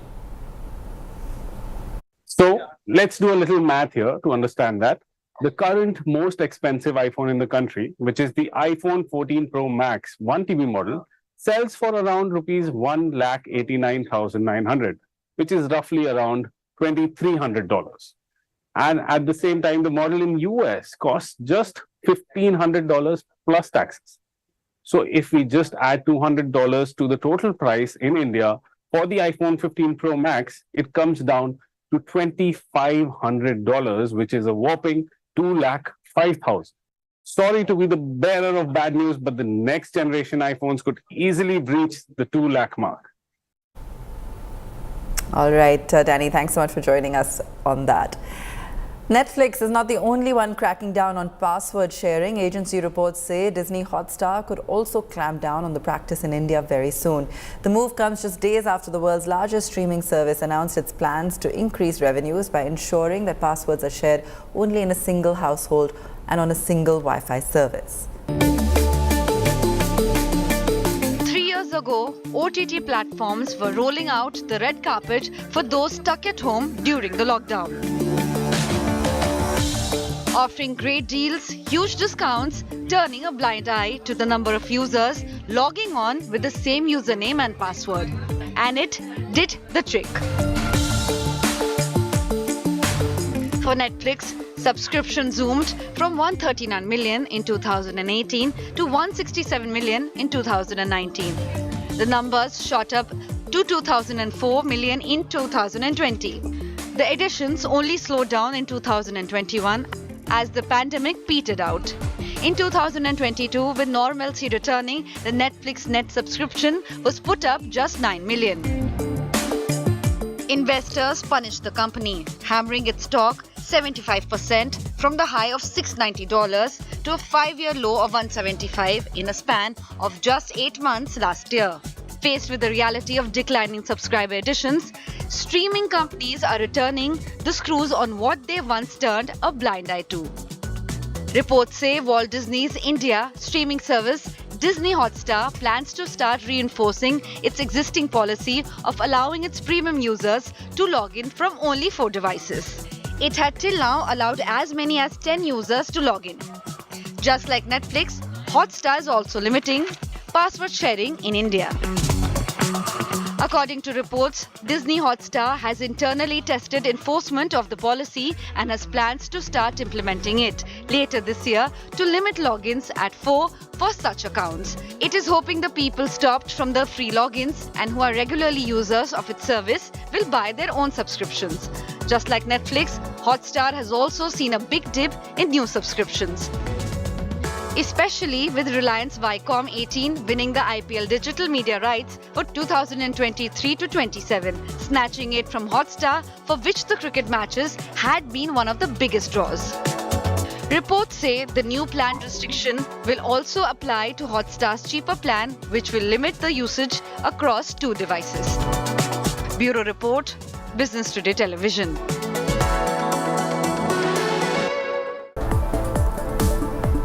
That's where we leave it on the show tonight. Thanks so much for watching.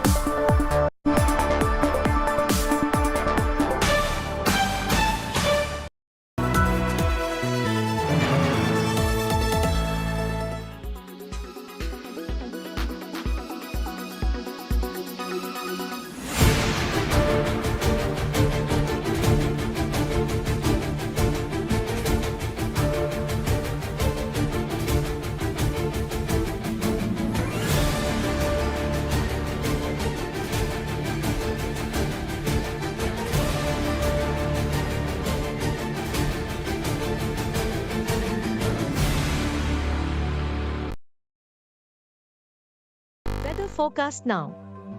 Delhi, maximum 33 and minimum 27 degrees.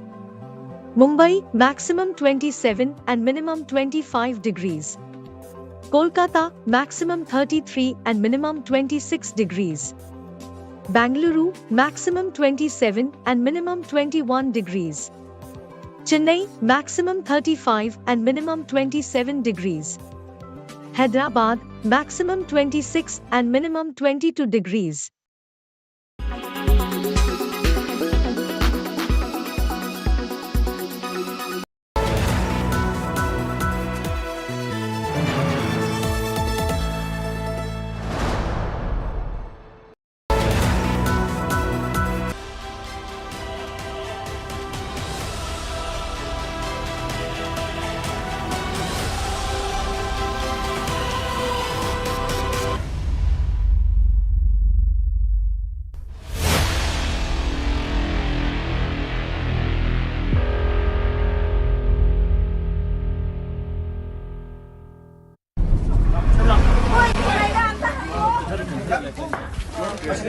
The smoke billows in the middle of the green paddy field. It reaches up in the sky to the clouds overhanging. Hills in the background became near invisible.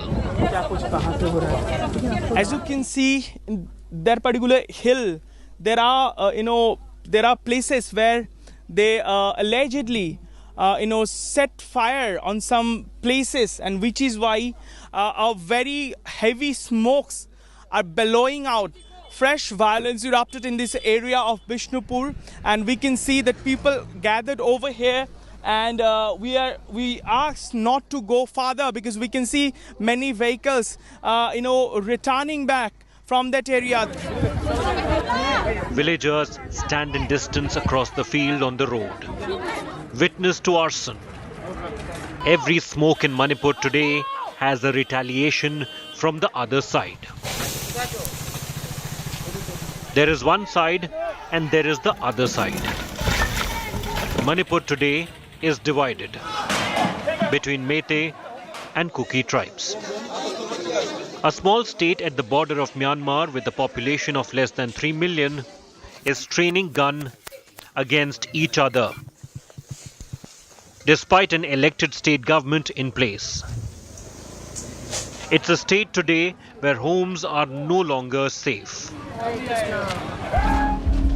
Because of certain Kuki militants who have been burning our villagers and their homes, we have been forced to take up this agitation. We want peace in Manipur.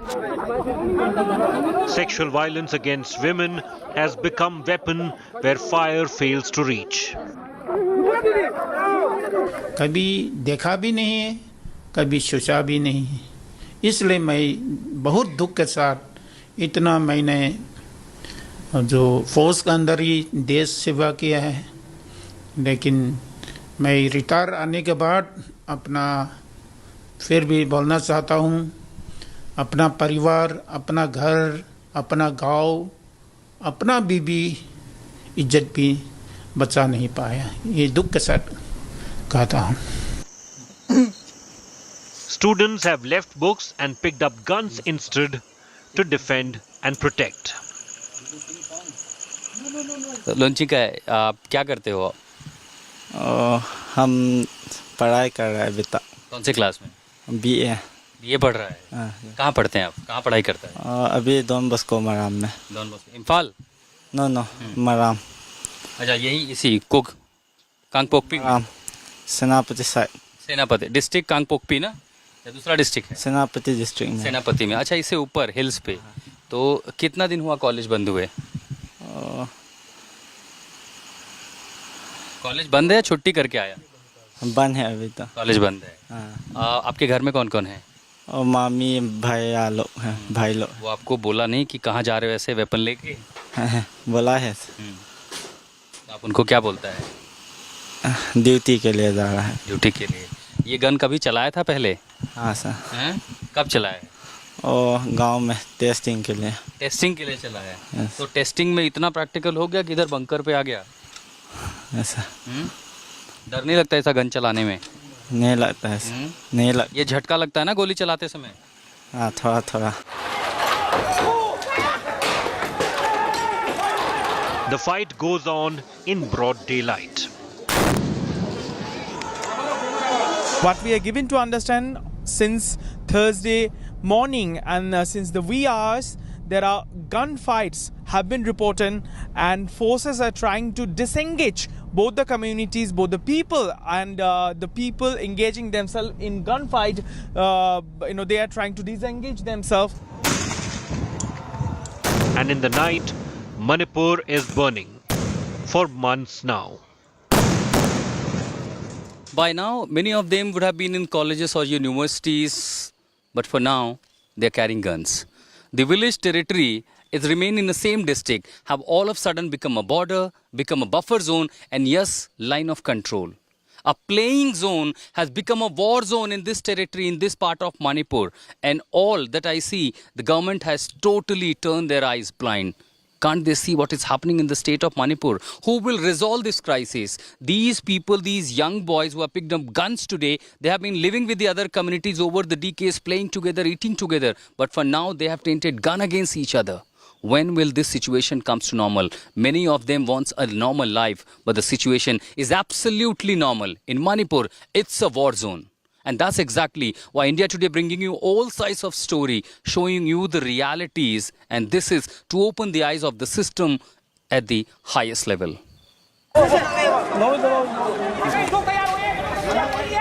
Friends have turned enemies, even when they are sitting thousands of kilometers away in the national capital.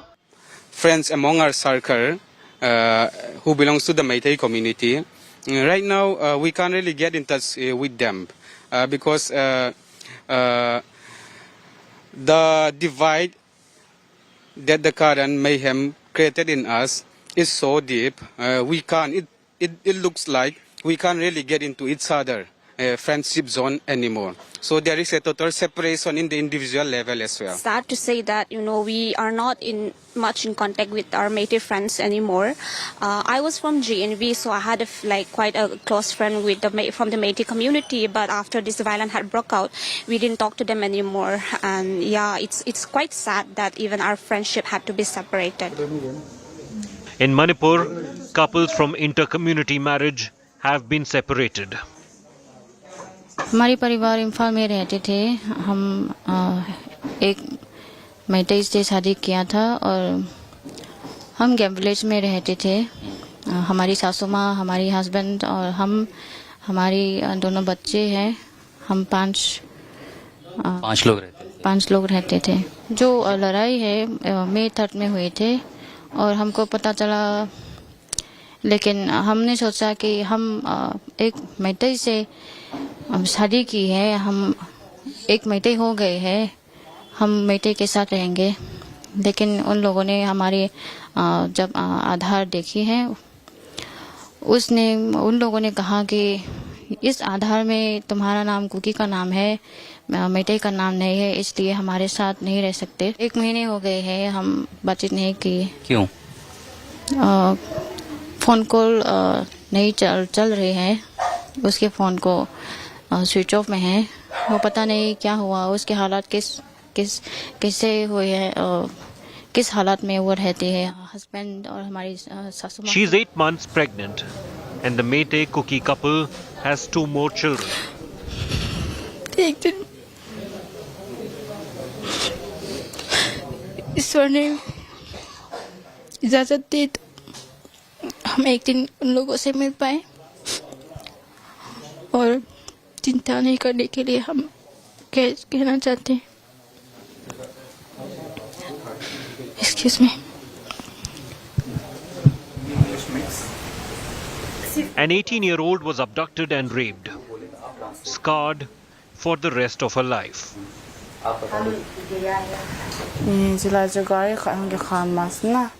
That day, I went to the ATM to withdraw money. It was evening, but before I could get in, a vehicle came and stopped near me. ये किस जगह की बात है? कहाँ पर हुआ था और आप क्या कर रहे थे वहाँ? 3 Meitei men got out of it. They asked for my Aadhaar card. I told them that I don't have it with me. They said that I was a cookie and they forcefully picked me up.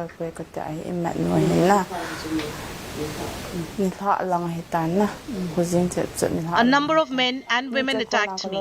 I lost count of them. They beat me up severely.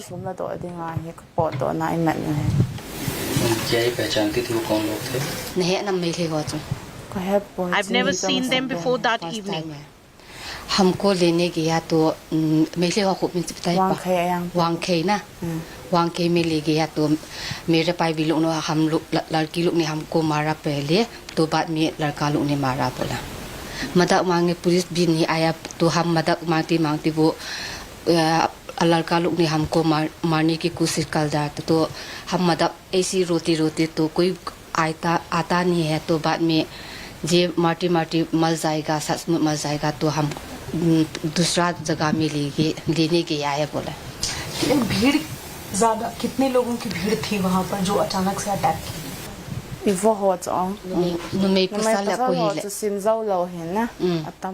was barely conscious when they started to rape me. Her ordeal is now a story of most women in Manipur, targeted in the name of their community, abandoned to deal with the trauma for their life. इनके साथ दुष्कर्म करने वाले, गलत काम करने वाले लगभग कितने लोग थे? नंग न बोल मोमो जमी अथीम मो जना नंग न बोल मोमो जमी इजान हम 4 men took turn to rape me. ये वहाँ से भागी कैसे, जान बचा के? इतने नंग की उद अनहों थे हम। When I gained consciousness, I realized my hands were tied and I was blindfolded. I told them I need to go to the washroom. They took me to a bush and untied my hands. I untied my blindfold, and when they were not looking, I rolled down the hill. I somehow managed to reach the main road.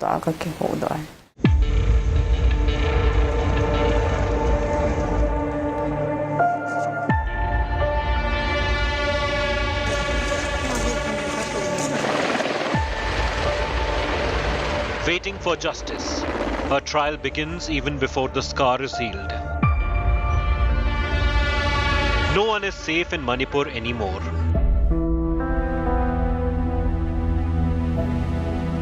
"59-year-old Wungzagin Walte is mostly bedridden, can barely speak, and needs help to do the most basic tasks like bathing, eating, and going to the washroom.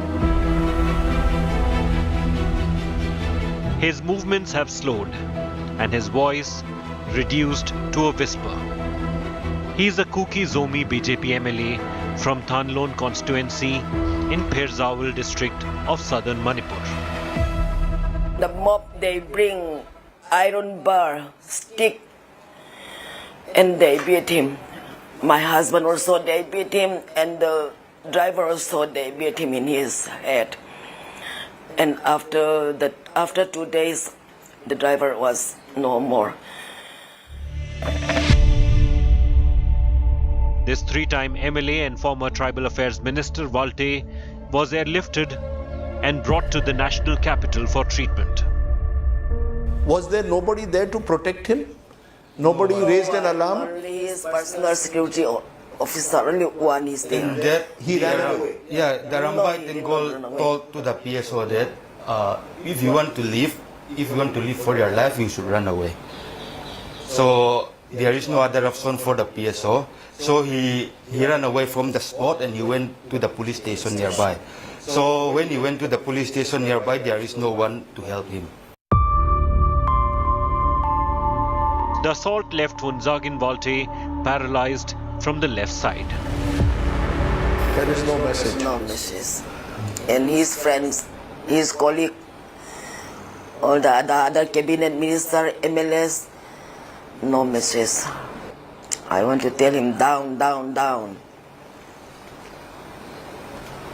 Everything. You have no faith left in him. Yeah.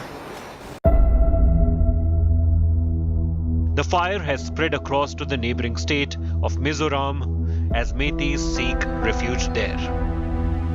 In the state of Mizoram, we are here in Sakurdoi area, which is barely 10 kilometers away from the Manipur border, and we are at a relief center. This is a temporary relief center that have been created where the government and local NGOs like YMA are providing assistance to all those people who literally ran for their lives when the violence first broke out in neighboring Manipur, and they crossed the border somehow, they crossed the rivers. It's a treacherous terrain.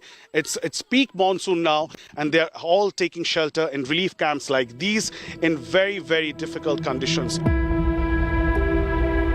Most people living in this relief camp have run away, leaving their family members behind. How long have you been here? It's already a month or two, sir. Okay. And you told me that you are here with your grandmom.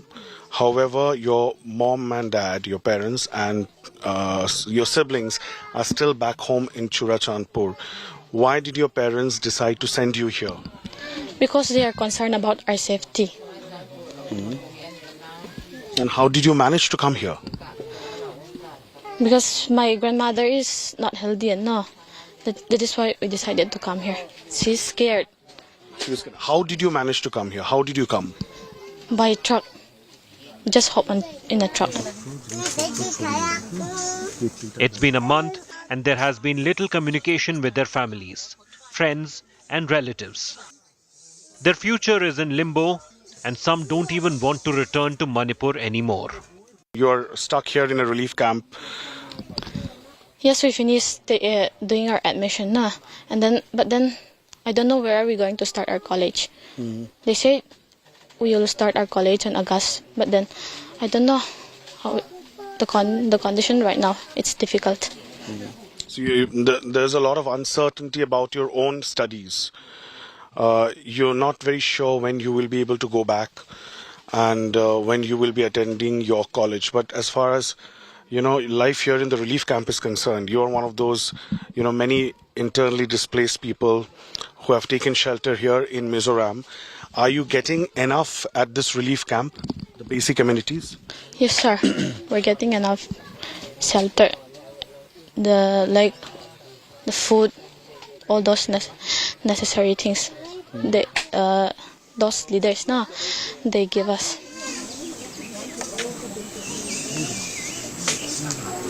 तो अभी आप लोग यहीं पे रह रहे हैं या अभी कोई प्लान है, आप वापस जाना चाहेंगे अपने घर? नहीं, हम तो इधर ही बैठेगा। क्यों, मणिपुर वापस नहीं जाएंगे? नहीं जाएगा। क्यों? डर लगता है। तो यहाँ पे अभी रिलीफ कैंप में तो काफी तकलीफ हो रही है आप लोगों को रहते? तो हो रहा है, क्या करेगा, तकलीफ होने से भी तो करना तो पड़ेगा। इसलिए क्या क्या तकलीफ है? तकलीफ तो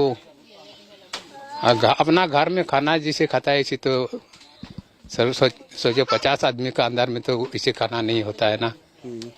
50 आदमी का अंदर में जैसे बनाता है वैसे खाने पड़ता है। काम धंधा क्या करते थे वहाँ पे? बम्बू करता है। तो अभी यहाँ पे क्या करेंगे? यहाँ क्या करेगा वो तो कभी कभी आदमी का बगान में काम करता है, वो काम करके थोड़ा सा कमा लेता है और तो कभी कभी नहीं मिलता है, ऐसे ही बैठ के रहता है। Facilities are very basic. Living in makeshift rooms. 2 meals are cooked daily for the 60 odd Manipuri displaced people in this relief camp in Mizoram. So how many times do you get food? For breakfast, what do you get? Breakfast, we don't have breakfast here. Okay. It's sometimes we just make red dinner, and then we get our food by 7 to 8, and then we don't have lunch, no lunch. So basically you have a heavy meal right in the morning with rice and porridge or whatever you get. Then you don't get lunch. Yes. And then for dinner? For dinner, no, we don't have dinner, just heavy meal. What do you get? Same rice? Yes, same rice. So basically 1 meal in the morning and 1 meal at night. Yes, sir. So I can see these solar panels, and there are basic bulbs and all these things are there. So it clearly shows that there is, paucity of electric supply, right? Yes, because there is no electricity right now. So how often do you get electricity at the camp? It's not fixed. Sometimes you get 4 hours or 2, and then went off, and then it came again. All through the day, there's no electricity. Yes, sometimes. Okay. So you have these kind of solar panels to help you charge your phone and other stuff. Yes, sir. Unlike some of the relief shelters in Imphal Valley in Manipur, which is located in the valley, of course, in a strategic location and is getting full support of the government administration, here on the other side across the border in Mizoram, in remote areas like these, where relief shelters, temporary relief shelters like these have come up, there is very little basic amenities. It's peak monsoon right now. It's raining very, very heavily. This, of course, is in Sakurdoi area, which is just barely 10 kilometers away from the Manipur border. And it has very basic amenities. We were speaking to the inmates here at the relief camp, and this is what we could find. The Mizoram government, of course, providing assistance. We could see, if my camera person can come close and show, there is a little bit of supply of basic essentials. There are pulses here, dal. I can see some rice here and potatoes. So very basic food supply. And what inmates have been telling us is that they only get 2 meals a day, 1 in the morning, no lunch, and 1 at night. So the administration here, the government, the Mizoram government, of course, trying to help these refugees who have come into Mizoram, set up these shelter camps in various locations. And they are also being provided assistance by various NGOs, specifically the Young Mizo Association, which is very, very influential and prominent. However, given the look of the things here, it clearly shows that it's a humanitarian crisis that's unfolding. All these relief camps are filled with women and very, very young children, and they need basic health care and proper nutrition. And that precisely is the concern right now, because Mizoram is already dealing with a refugee crisis for the last 1 year, because there is a huge influx of refugees from Myanmar. And the Mizoram government has clearly stated that there won't be any pushback, that because they share similar ethnicity and cultural ties and familial ties, therefore the refugees from Myanmar have also been provided shelter in Mizoram. So on one hand, refugees from Myanmar and also fresh influx of refugees from Manipur has created quite a difficult situation for Mizoram to manage, for which therefore they are seeking central assistance, and they say that it's hard to come by, that yet not received the state of Mizoram.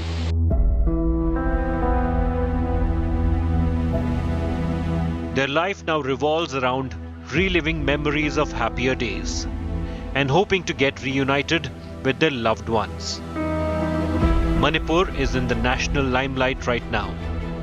The Prime Minister is being briefed daily about its conditions while fresh cases of arson and violence continue. The Home Minister is working to get both Meitei and Kuki to talking table. But on ground, people of both communities have literally forgotten their past history of harmonious living. They have their daggers out to target each other in any and every way. It's midnight here in Imphal. Probably entire nation is having a good and sound sleep.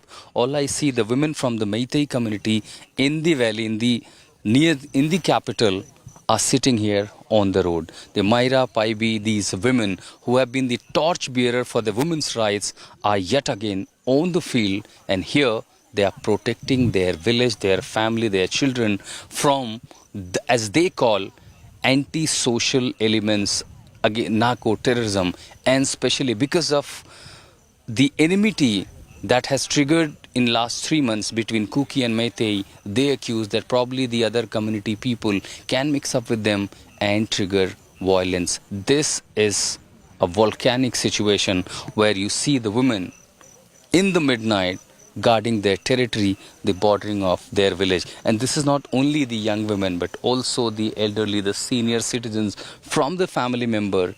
Instead of taking rest, they are now yet again has become not just torchbearer, but also guard of their villages, their territories, their areas. Manipur का हालात तो बहुत बिगड़ गया है. हम लोग घर में रह नहीं पा रहे हैं. हम लोगों को घर में सोने के बजाय अपने गांव की रक्षा के लिए, ताकि कोई हमारा घर न जला दे, गोली न चला दे, इसलिए हम लोगों को रात को गांव की निगरानी करना पड़ रहा है. पड़ोसी थे, अगर वो लोग खुशी खुशी आएंगे तो फिर हम लोग एक साथ रहने के लिए तैयार है, रेडी है, शांति से.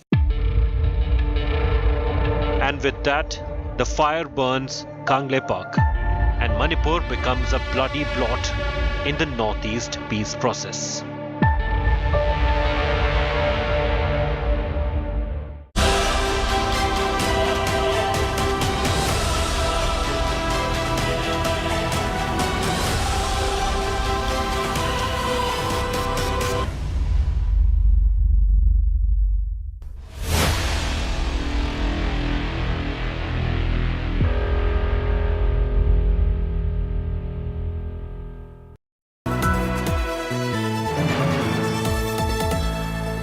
Several villages in Turbang areas were burned in the ethnic clashes, the violence, and all I see only the footprints, everything that burned to these ashes. They blame for everything that is happening here to the Kuki government. We are only defending ourselves. There is a literally line of this area towards the Kuki side where you have a huge number of bunkers.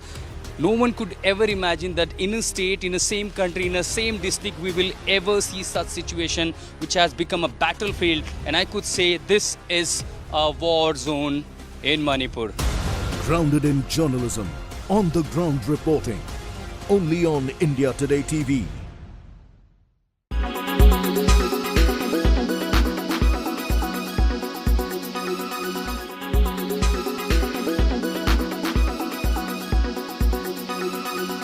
Make your media plan smarter with India Today Live TV on your connected devices.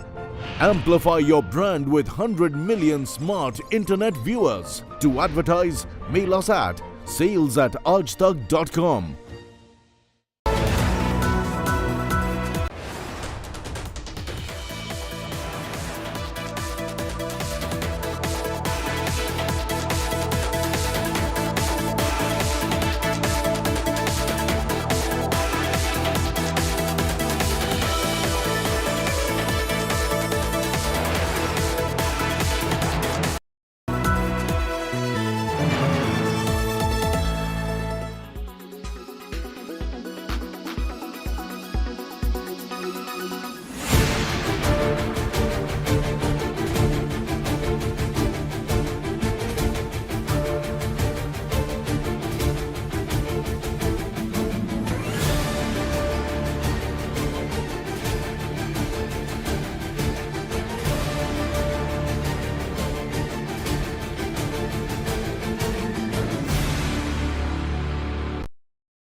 Make your media plan smarter with India Today Live TV on your connected devices.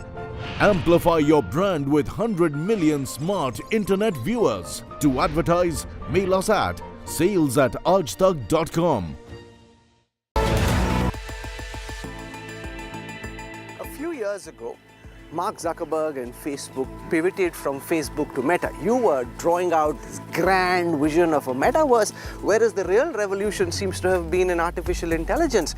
While you have been working in that sphere, would you accept that Meta was caught off guard? You were building one castle in the air, which is still looking like a castle in the air. You're moving incrementally towards your vision of Meta, whereas the real game seems to have been another one where you're now trying to catch up, but would you accept being caught off guard? No, not really, on several counts. Firstly, you can't build the so-called metaverse. What does the metaverse mean? The metaverse basically means like a sort of immersive internet. So instead of looking at something on your phone, you're actually wearing glasses and you're communicating with people in avatar or even eventually in hologram form. You can't build that without AI.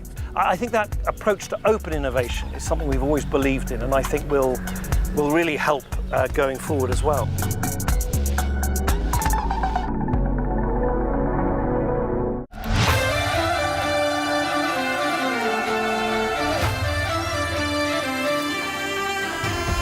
What's life without one's passion for its craft is exactly what Karan Johar proves time and again with his cinema. And now that he's returned to direction after a gap of 7 years, we on India Today will bring you the magic that he wants us all to relive. Hello and welcome. You're watching In the Club. I'm Dipali Patel, and like I said, in the next 30 minutes, I'm going to talk about Karan Johar and his cinema, but starting with Rocky Aur Rani Ki Prem Kahani, which not only has reunited him with his favorite muse, Alia Bhatt, but has also got him to work with the vivacious Ranveer Singh.